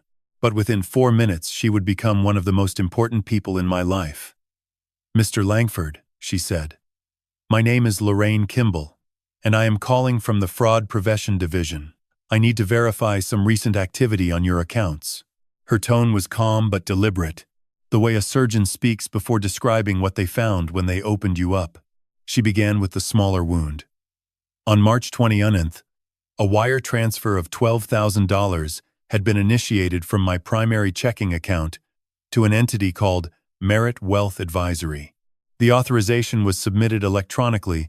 Authorization was submitted electronically using my online banking credentials. The IP address traced to a device registered in Charlotte, North Carolina. I had not authorized the transfer. I had never logged into my account from North Carolina. I had never heard of Merit Wealth Advisory until Nolan placed that name on a projection screen 5 days earlier. $12,000. The amount was precise. Not round enough to trigger automatic review. Not small enough to fall beneath the reporting threshold. Someone had chosen that number carefully. Then Lorraine delivered the second wound. On April 4th, 6 days after the wire transfer, a home equity line of credit had been opened in my name against the deed of my house on Belmont Boulevard. The property had been appraised at $460,000. The line of credit was approved for $210,000. The application included a forged copy of my driver's license, a forged Social Security card, and a notarized letter of intent bearing a signature that was not mine. The notary's name was Kenneth Pryor. I closed my eyes when I heard it. The same doctor, Kenneth Pryor, who had contacted Dr. Nathan Cross 3 weeks before Easter, asking him to pre-sign a cognitive incapacity evaluation. He was not just a doctor willing to falsify medical records. He was a notary willing to falsify financial ones. The man wore 2 masks, and both of them were useful to my daughter. Lorraine told me the line of credit had not yet been drawn upon. The bank had frozen it. 72 hours earlier, after an internal audit flagged the notarization date as inconsistent with branch records. She asked me whether I wished to file a formal fraud complaint. I told her yes. She asked whether I knew who might have accessed my credentials. I paused for exactly 3 seconds. Then I said I had my suspicions, but preferred to let the evidence speak. She said she understood and that a case file would be opened by end of business. The reference number was FT 2024 God, A Sherview, Da Sherview, Ga Sherview, Ga Sherview, Ga Sherview 19. I wrote it on the inside cover of the semester file with a red pen. After I hung up, I sat in the kitchen for a long time. Newton was asleep on the windowsill. The April sun came through the glass and lit up the dust floating above the table. I did the math. The $12,000 from March 20th plus the $47,800 I had already documented in Task 4. That was $59,800 confirmed. And now, a $200,000 line of credit hanging over my house like a guillotine blade. The total exposure was $261,800. My daughter and her husband had not just stolen from me. They had mortgaged the roof over my head without my knowledge and hired a corrupt notary who doubled as a corrupt physician to make it look legitimate. I called Patricia at 10:15. She answered on the first ring as she always did. I read her the reference number and the details. She was quiet for 11 seconds. I counted. Then she said 2 words. Phase 3. I asked her what Phase 3 meant. She said it meant we stop waiting and start pulling threads. She told me to expect Nolan at the house by Wednesday, with updated federal filings. She told me the bank's fraud complaint would automatically generate a suspicious activity report to FinCEN, which would land on a desk at the FBI field office in Nashville within 10 business days. We no longer needed to knock on their door. They were going to knock on ours. That afternoon, I drove to Maplewood High and sat in the parking lot for 20 minutes before going inside. I watched teenagers cross the lot in groups of 3 and 4, laughing about nothing, carrying backpacks that seemed too heavy for their bodies. I thought about Ada, 17 years old, living inside her mother's scheme, recording conversations on a phone she hid inside a pencil case. She was carrying a weight no teenager should carry, and she had chosen to carry it anyway. I thought about Maya Torres, 11 years old, whose grandmother Rosa had lost $52,000 to the same man my daughter had married. I thought about Helen, my 10-year-old granddaughter, whose trust fund sat in a vault waiting for her 25th birthday. 3 girls. 3 different kinds of hostage. Ada was hostage to loyalty. Maya was hostage to poverty. Helen was hostage to a future she did not yet understand. I walked into the school and handed the worksheets to Mrs. Patterson in the front office and drove home. Newton met me at the door. I opened the semester file and added Lorraine Kimball's name to the list of allies. It was a short list. Patricia, Nolan, Dr. Cross, Jonah, Ada, now Lorraine. 6 people standing between my family and a fraud that stretched across 4 states and 30 victims. 6 people and a cat named Newton. Graham called it 6:14 on a Wednesday evening. April 17th. I was standing at the kitchen counter, slicing a tomato for a sandwich I did not want, when his name appeared on the screen. He had not called me in 11 days. The last time we spoke, he had sighed 3 times during a 4-minute conversation and told me he was busy with quarterly reports. Now his voice sounded like a man standing at the edge of something high and looking down. "Dad," he said, "I need to tell you something." I set the knife on the cutting board and leaned against the counter. Newton lifted his head from the windowsill. The kitchen camera inside the smoke detector was recording. The living room camera was recording. I did not reach for a pen because Patricia had taught me to let people talk when they are ready to fall apart. So I said nothing. I waited. He started with the gambling. It had begun in 2021 during the pandemic. Online poker first, then sports betting, then a private offshore platform a colleague in his Dallas office had introduced him to. He described it the way addicts always describe the beginning. It was small. It was fun. It was manageable. Then it was none of those things. By March of 21-22, he owed $47,000 to a platform registered in Curacao. By December of that year, the number had crossed 90,000. He refinanced his condo in Dallas without telling his wife Lauren. He borrowed $22,000 from his 4 Wamas. He sold Lauren's engagement ring and replaced it with a cubic zirconia copy she still had not noticed. By Easter 2024, his total gambling debt was $186,000. I listened without interrupting. I counted his breaths between sentences. 7 seconds, 9 seconds, 12 seconds. He was crying quietly, the kind of crying men do when they have practiced hiding it. Then he told me how Vivian found out. She had discovered his bank statements in October of 2023 while visiting Dallas for a real estate conference. Instead of helping him, she had offered him a deal. She would cover his minimum payments for 6 months if he cooperated with a plan. The plan was me. Graham explained it piece by piece, each detail landing like a stone dropped into still water. Vivian had instructed him to request small loans from me starting in November 2023. 5,000 here, 8,000 there. The amounts were irregular enough to look organic. In total, Graham had asked me for $19,800 across 4 separate requests between November and March. I had given every dollar without hesitation because he was my son, and he said he needed help with property taxes and car repairs and Lauren's dental surgery. None of those things were real. Every dollar went to Vivian, who routed them through a personal LLC called Magnolia Property Solutions, into Craig's operating fund at Merit Wealth Advisory. My son had been a pipeline, not a thief exactly, but a pipe through which stolen water flowed. He told me he had not known about Craig's elder abuse ring until February. Vivian had mentioned it casually over dinner during a weekend visit. 33 people, she had said. Mostly old folks who don't check their statements. Graham said he had felt sick. He said he had not slept a full night since. He said he had driven past 3 different FBI offices in Dallas and sat in the parking lot and never gone inside because Vivian had told him that if he talked, she would send Lauren the offshore gambling records and the receipts for the Ruster gambling, cubic zirconia ring, and a video she had recorded of him, drunk, at a Christmas party in 2022 saying things about Lauren's family that would end his marriage in an afternoon. That was the leash. Vivian did not need loyalty. She needed leverage. And Graham had handed her enough leverage to control him for the rest of his life. I asked him one question. Why are you telling me now? He was quiet for 15 seconds. Then he said, because Ada called me last night.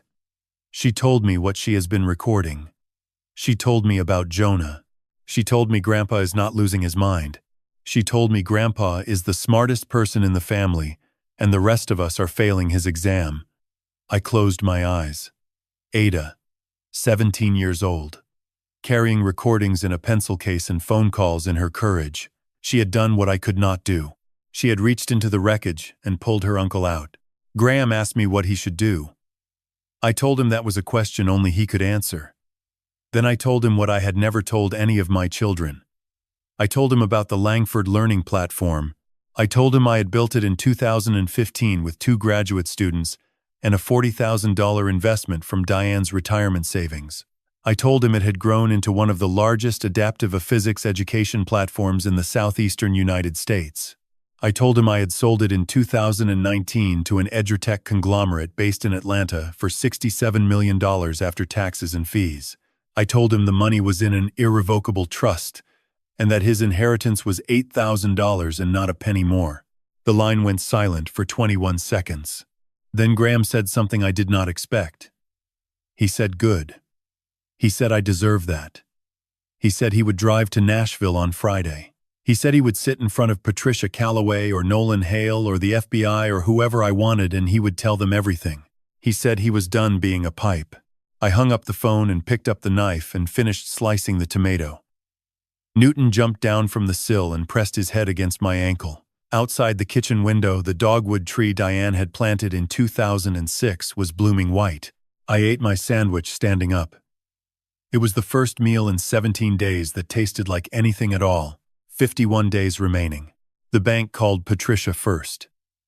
That was by design. When we had structured the safe deposit box agreement in June of 2020, Patricia had inserted a clause that neither of us discussed out loud, but both of us understood.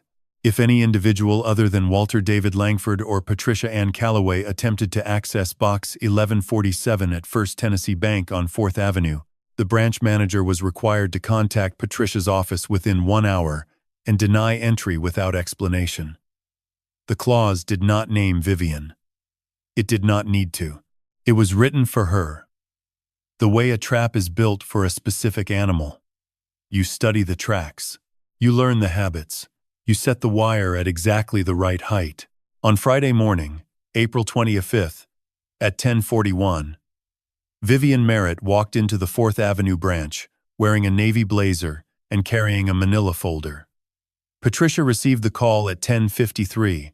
The branch manager, a woman named Dolores Van, spoke quickly and precisely. A woman identifying herself as Vivian Merritt had presented a notarized power of attorney granting her access to Safety Deposit Box 1147 on behalf of her father, Walter Langford. The notarization was signed by Kenneth Pryor. The document listed Walter's Social Security number, date of birth, and a diagnosis of early-onset cognitive decline attributed to Dr.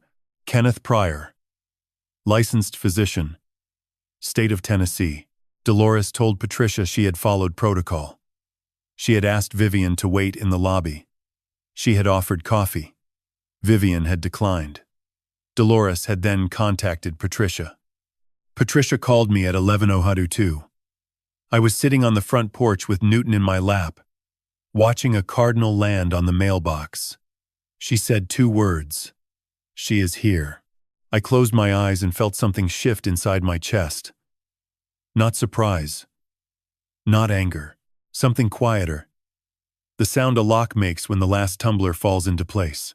Patricia arrived at the bank at 11:38. She did not enter through the front door.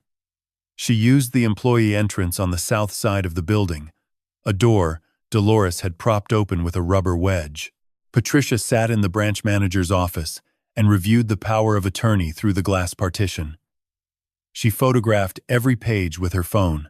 She noted the notarization date as April 18th, 2024, 7 days earlier.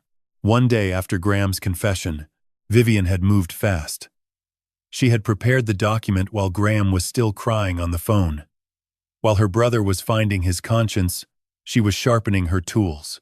The power of attorney was a forgery, not a clumsy one. The signature at the bottom matched my handwriting at a glance. But Nolan had taught me to look for the pressure points.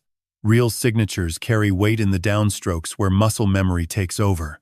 Forged signatures carry hesitation in the curves where the hand is thinking instead of remembering. Patricia noted 3 inconsistencies in the letter L of Langford alone. She sent the photographs to Nolan before noon. Dolores returned to the lobby at 11:50 and informed Vivian that the bank required additional verification for safe deposit access and that the process would take 7 to 10 business days. Vivian's face did not change. She thanked Dolores. She picked up her manila folder. She walked to the glass door and paused with her hand on the handle and looked back over her shoulder at the hallway leading to the vault. Then she left. The security camera captured her expression at 11:52. Patricia described it to me later that evening. She said Vivian looked like a woman who had been told the store was closed but had already decided to come back after dark. That afternoon, Patricia filed 3 documents simultaneously. The first was a formal affidavit with First Tennessee Bank, confirming that no power of attorney had been executed by Walter David Langford at any time in 2024. The second was a supplemental complaint to the Tennessee State Medical Board, identifying Kenneth Pryor as the notary on both the fraudulent home equity application from April 4th and the fraudulent power of attorney from April 18th. The third was a sealed memorandum to Nolan Hale, requesting that the FBI field office in Nashville expedite its review of the suspicious activity report filed by Lorraine Kimball on April 15th. Patricia attached the photographs of the forged power of attorney and a timeline connecting Pryor to Vivian, to Craig, to the 33-victim elder abuse ring operating across 4 states. Phase 2 was no longer a contingency plan. It was active. I spent that evening in the study with the semester file open on the desk. I added the date and the details. April 25th. Box 1147. Forged POA. Pryor, notarization. Vivian denied access. I wrote each fact in the small, precise handwriting Diane used to say looked like an architect's blueprints rather than a teacher's notes. Below the facts, I added a single observation. She came alone. Craig did not come. Graham did not come. She trusts no one enough to bring them into the vault. That is her weakness and her pattern. She believes she can do everything herself because she has never respected anyone enough to share control. Newton sat on the corner of the desk watching my pen move. The house was quiet. Through the study window, I could see the backyard where Diane and I had hosted 34 Thanksgivings. The dogwood was still blooming. Somewhere in Charlotte, Vivian was recalculating. Somewhere in Dallas, Graham was packing a bag for Nashville. Somewhere in a Medicaid nursing home in Murfreesboro, Rosa Torres was watching television in a room she should never have been forced to occupy, and in a vault on 4th Avenue, $8 million in stock certificates and patent filings and property deeds sat behind steel and concrete, waiting for a trial that was now inevitable. I closed the file. I turned off the lamp. 43 days remaining. Newton stopped eating on a Sunday. April 27th. I noticed at 7:15 in the morning when I placed his bowl on the floor beside the pantry, and he walked to it, and stood there, and turned away. Newton had never refused food in the 9 years I had owned him. He was a 16-pound orange tabby with the appetite of a dog twice his size and the dignity of a professor emeritus. If Newton did not eat, something was wrong with Newton. I knelt beside him and touched his side. His breathing was shallow. His eyes were glassy. A thin line of saliva hung from the corner of his mouth. I picked him up and drove to the emergency veterinary clinic on West End Avenue. Dr. Sarah Ling examined him at 8:45. She ran blood panels and a toxicology screen. At 9:30, she came into the waiting room holding a clipboard and wearing an expression I had seen once before on a different doctor's face in a different waiting room, when Diane's neurologist explained what the MRI had found. Dr. Ling said Newton had ingested ethylene glycol, antifreeze. The concentration in his blood suggested exposure within the previous 12 to 18 hours. She said the prognosis depended on how quickly treatment began. She started IV fluids and fomepizole immediately. I signed the authorization and sat in the plastic chair and pressed my hands together until my knuckles turned white. Ethylene glycol does not appear in a cat's environment by accident. It is sweet. Animals are attracted to it. Someone had placed it where Newton could find it. I called Patricia from the clinic parking lot at 10:20 I2. She told me to check the property. I drove home and walked the perimeter of the house. Behind the back porch, near the gap in the lattice where Newton entered and exited the yard, I found a small plastic dish. It was clear. Disposable, the kind you get at a deli counter. Inside was a residue of bright green liquid. I did not touch it. I photographed it with my phone from 4 angles. I called Nolan. He arrived at 11:15 with nitrile gloves and an evidence bag and a face that said nothing and everything at the same time. That was the first warning. The second came on Monday. I drove to Maplewood High at 3 in the afternoon to pick up graded worksheets from Mrs. Patterson. When I returned to my car in the faculty lot, I turned the key and pressed the brake pedal and felt it sink to the floor without resistance. The pedal went down like pressing into wet sand. No catch, no friction, no stop. I was still in park. I had not yet shifted. If I had been on Belmont Boulevard doing 35 miles per hour instead of sitting motionless in a parking lot, I would have discovered the problem differently. I would have discovered it the way people discover it in obituaries. I called Nolan again. He sent a tow truck from a shop he trusted, a place on Dickerson Pike run by a man named Gerald Pace, who had worked with the Secret Service motor pool for 16 years. Gerald put my car on a lift and called me at 5:47. "Someone cut your brake lines," he said. "Both rear lines. Clean cut. Diagonal. Not corrosion. Not wear. A blade." He said the fluid had drained slowly, which meant the cut was partial and designed to fail under sustained pressure. Highway speed. A long downhill. A curve.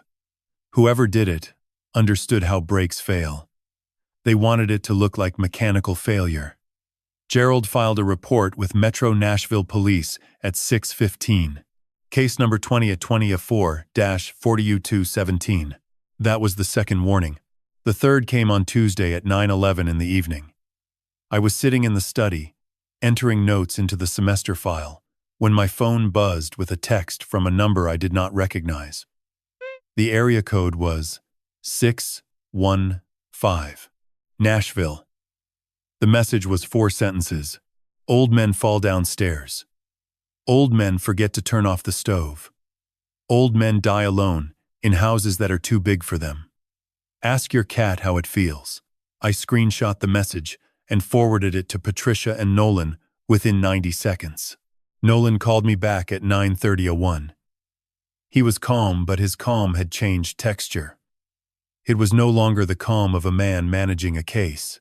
It was the calm of a man who had spent 23 years in federal law enforcement and recognized when a financial crime had crossed the line into something physical. He told me to pack a bag. He told me to leave the house by morning.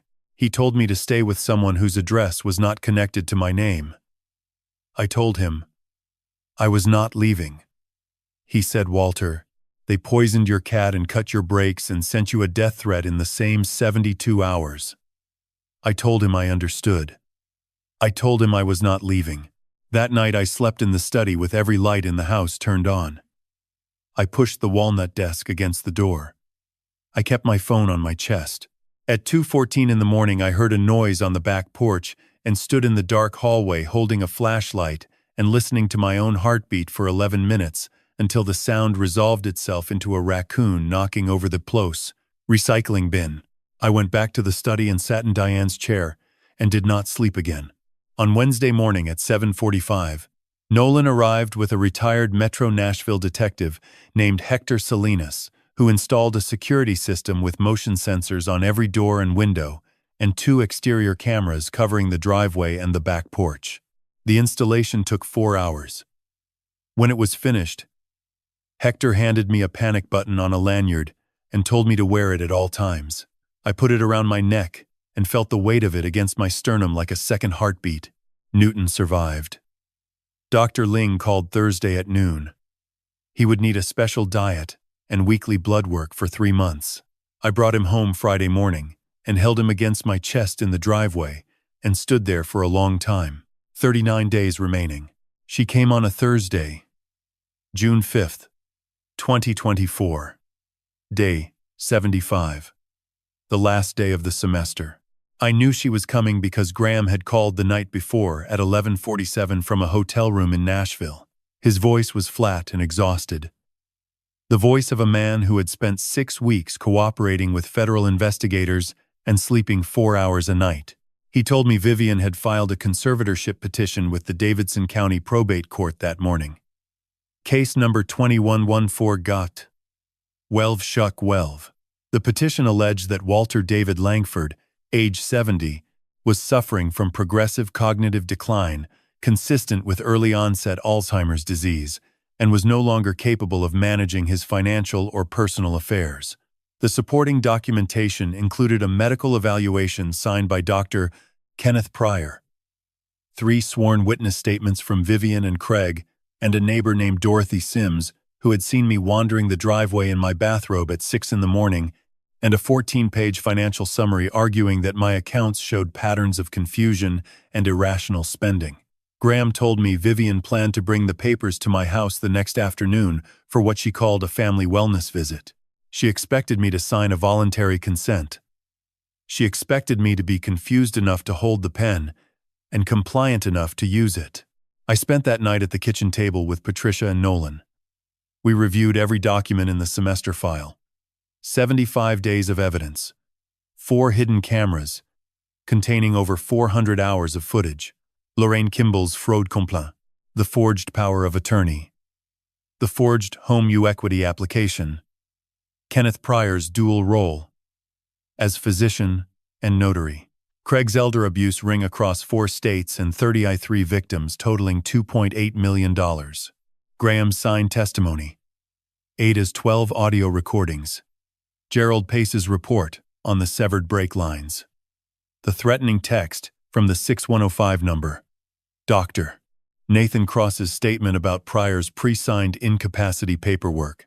The ethylene glycol toxicology report from Dr. Sarah Ling.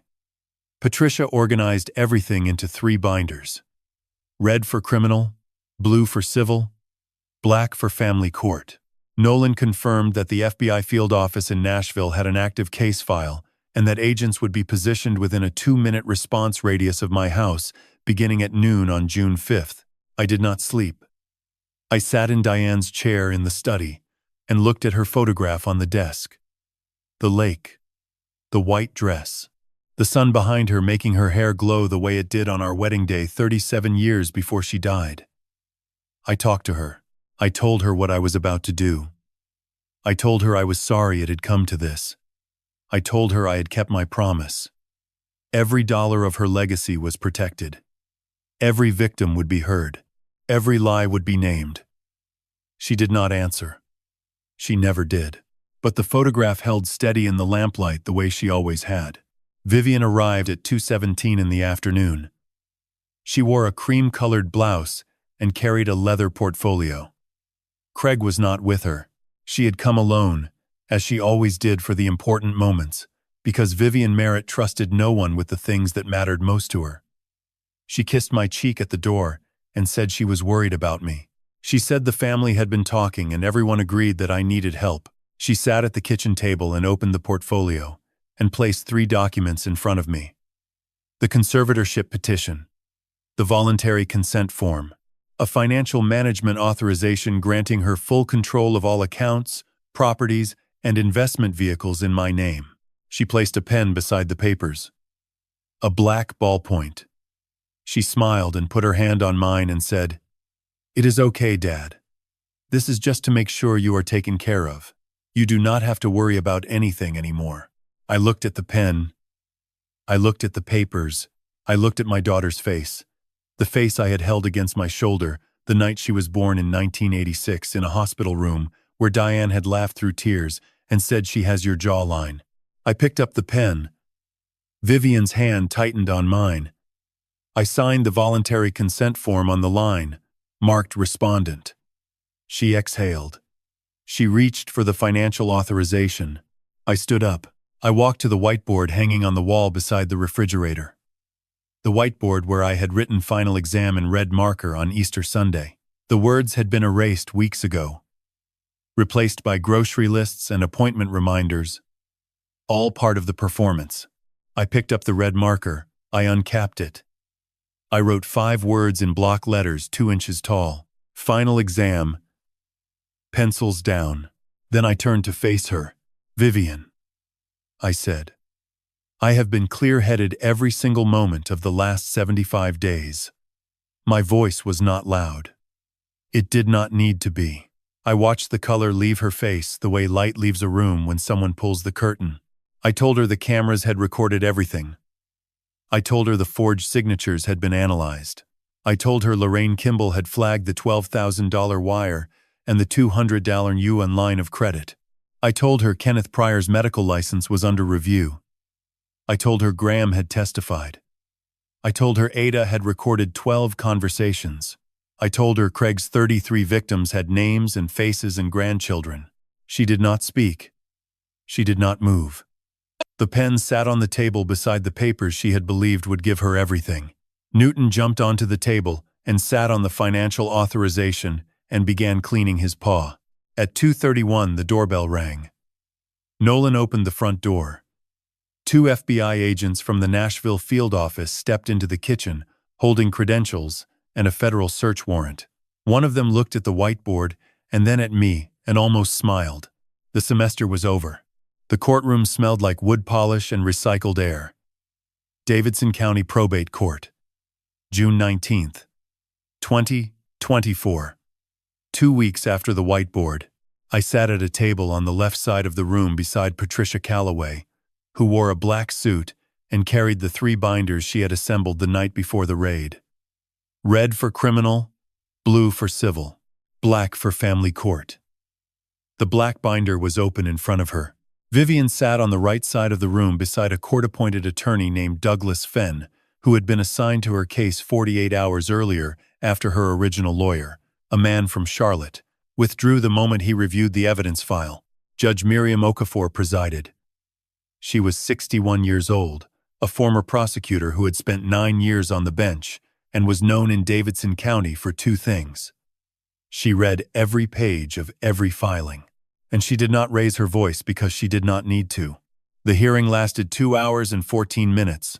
Patricia presented the voluntary consent form I had signed on June 5th and requested its immediate nullification on grounds of fraudulent inducement.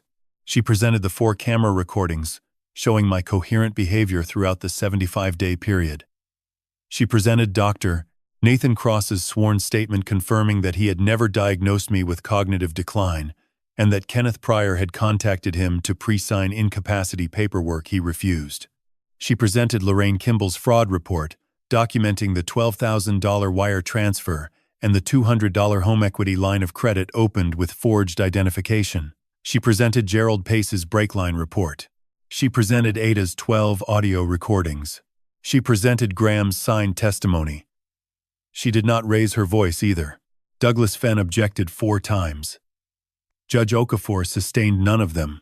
At 11:22, the judge issued her ruling. The voluntary consent was nullified. The conservatorship petition was denied. The financial management authorization was voided. A restraining order was issued prohibiting Vivian Merritt and Craig Merritt from contacting Walter Langford, accessing any financial institution on his behalf, or approaching his property on Belmont Boulevard. Judge Okafor looked at Vivian across the courtroom and said one sentence that I wrote in the semester file that evening. Mrs. Merritt, this court does not exist to facilitate the theft of a father's dignity. Vivian did not speak during the hearing. She sat with her hands folded on the table and her eyes fixed on a point somewhere above the judge's left shoulder. When the ruling was read, she closed her eyes for 3 seconds and opened them and looked at me. It was the first time she had looked at me since June 5th. Her face was blank. Not angry. Not ashamed. Blank. The face of a woman recalculating the cost of what she had done versus the cost of what came next. Then she stood and walked out of the courtroom, and Douglas Fenn followed her, and the door closed behind them with a soft click that sounded like the period at the end of a sentence. 3 for 5 or 5 for 5.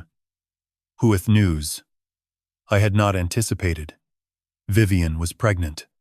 11 weeks. The medical records had been submitted to the court as part of a sentencing consideration request from Douglas Fenn. Craig was the father. The child was due in late December. I sat on the porch with Newton and listened to Patricia explain the legal implications. A federal indictment was expected within 60 days. If convicted, Vivian faced a sentence of 8 to 14 years for conspiracy to commit wire fraud, elder abuse, and identity theft. Craig's charges were separate and more severe given the scope of the 3-victim ring. His sentencing range was 12 to 20 years. I asked Patricia what would happen to the child. She was quiet for a moment. Then she said, "That was not a legal question." She was right. It was not a legal question. It was the kind of question that sits in your chest and presses against your ribs and does not leave. I called Nolan that evening and asked him to find out whether Vivian had any provisions for the child. He called back the next morning. She did not. Her savings account held $4,200. Craig's accounts had been frozen by federal order. The house in Charlotte carried a mortgage of $312,000 with 17 years remaining. There was no trust, no college fund, no godparent designation. The child who had not yet been born was already inheriting the consequences of choices made before its first heartbeat. I spent 2 days thinking. I walked the neighborhood.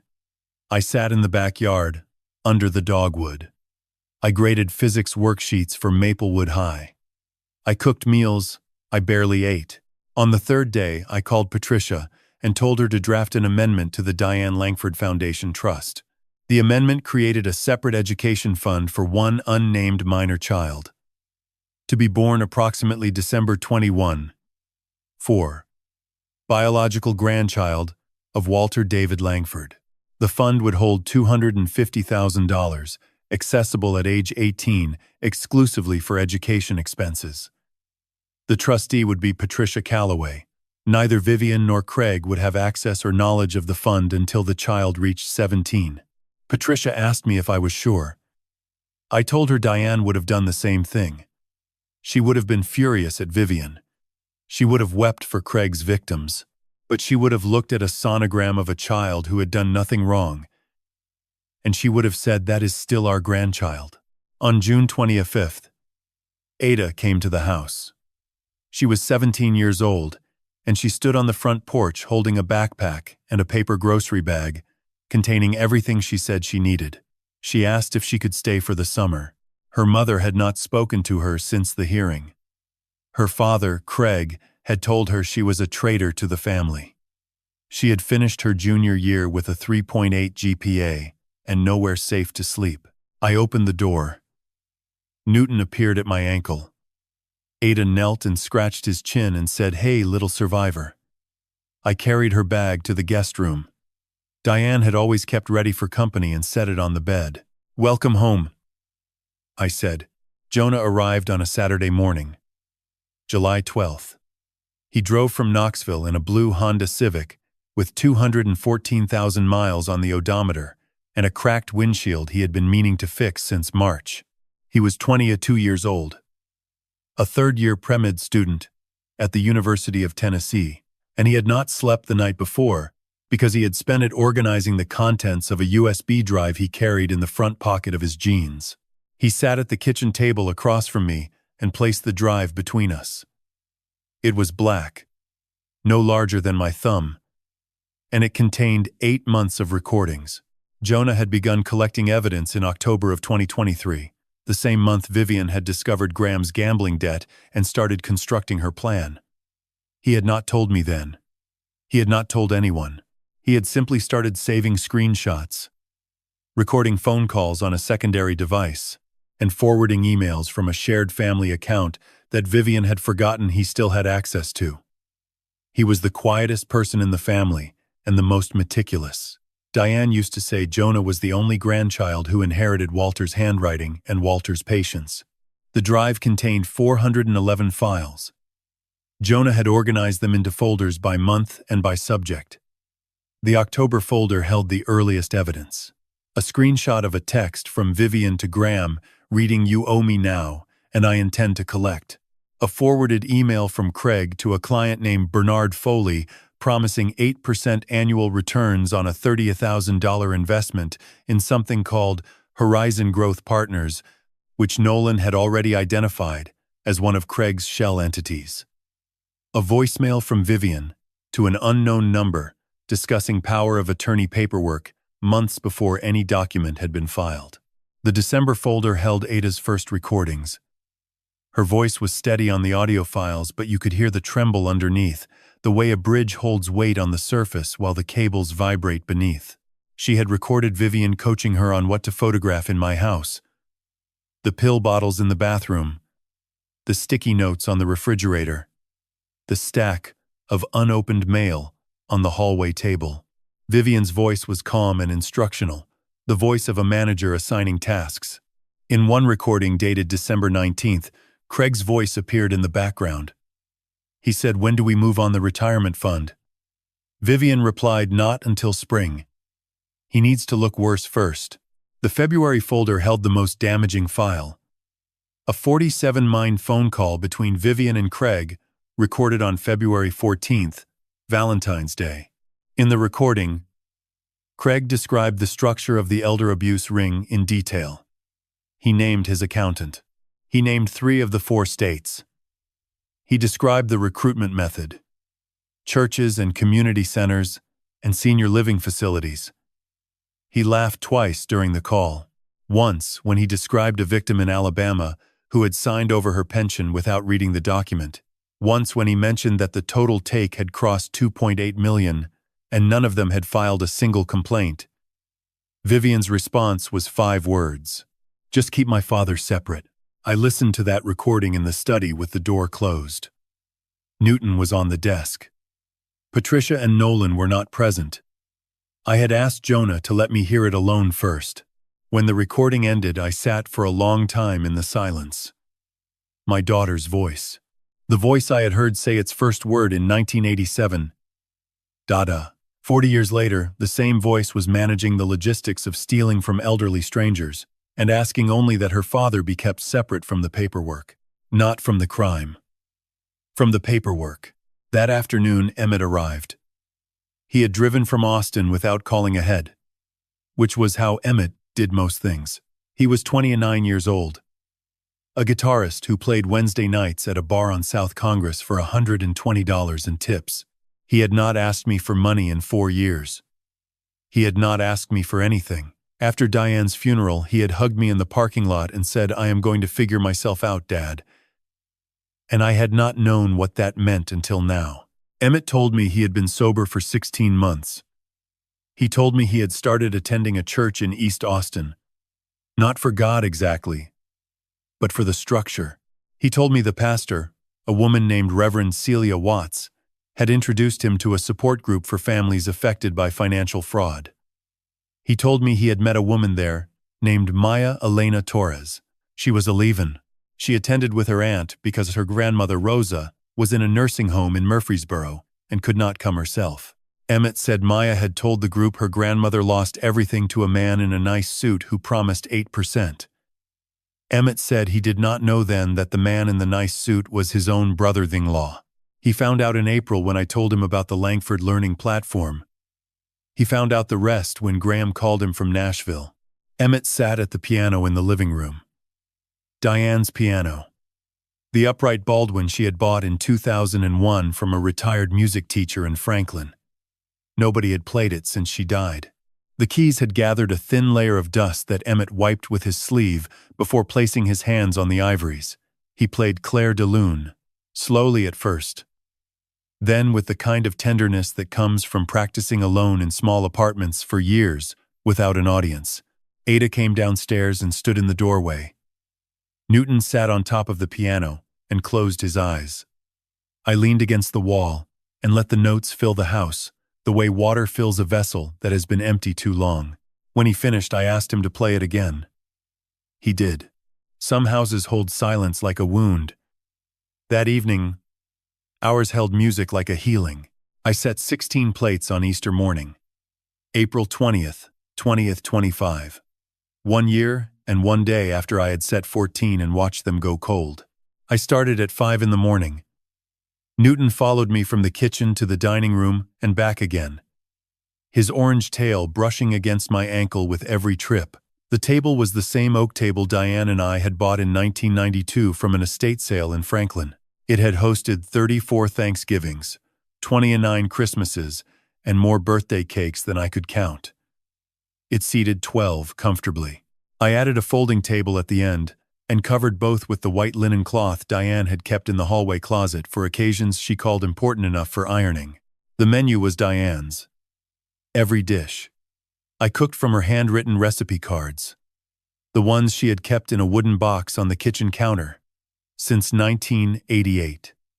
Cornbread, dressing with sage and celery, deviled eggs with smoked paprika, honey-glazed ham scored in diamonds the way her mother had taught her in Chattanooga.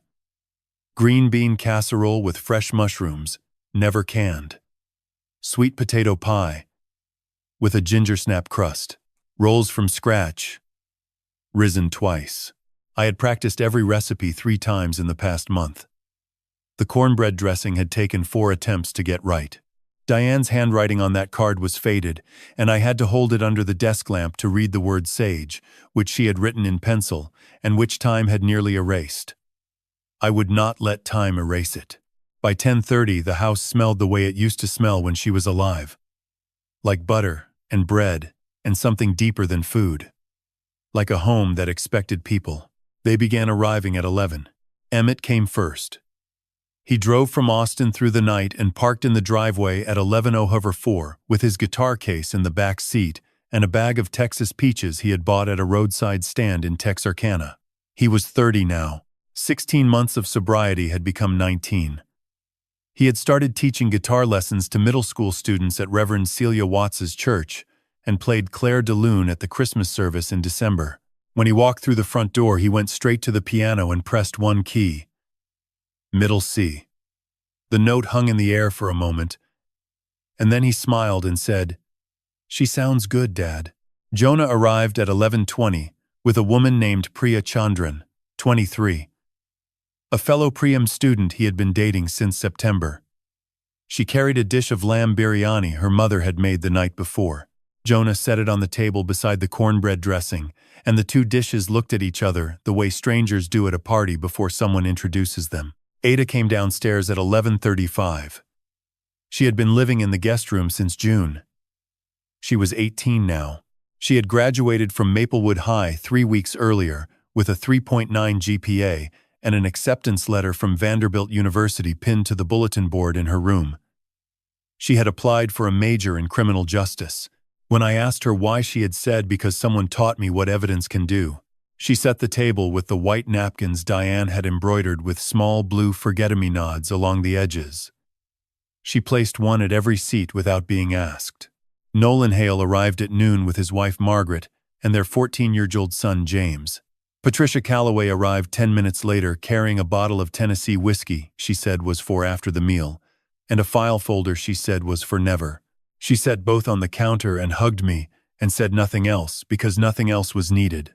Hector Salinas came with his daughter Lucia, who was 9, and spent the afternoon teaching Newton to fetch a crumpled napkin, which Newton ignored with magnificent dignity. Gerald Pace came alone and brought a pecan pie his late wife's recipe had produced and stood in the kitchen doorway for a moment, looking at Diane's photograph on the wall, and nodded once, as if greeting someone he recognized. Maya Torres arrived at 12:45. She was 12 now. Her Aunt Gloria drove her from Murfreesboro.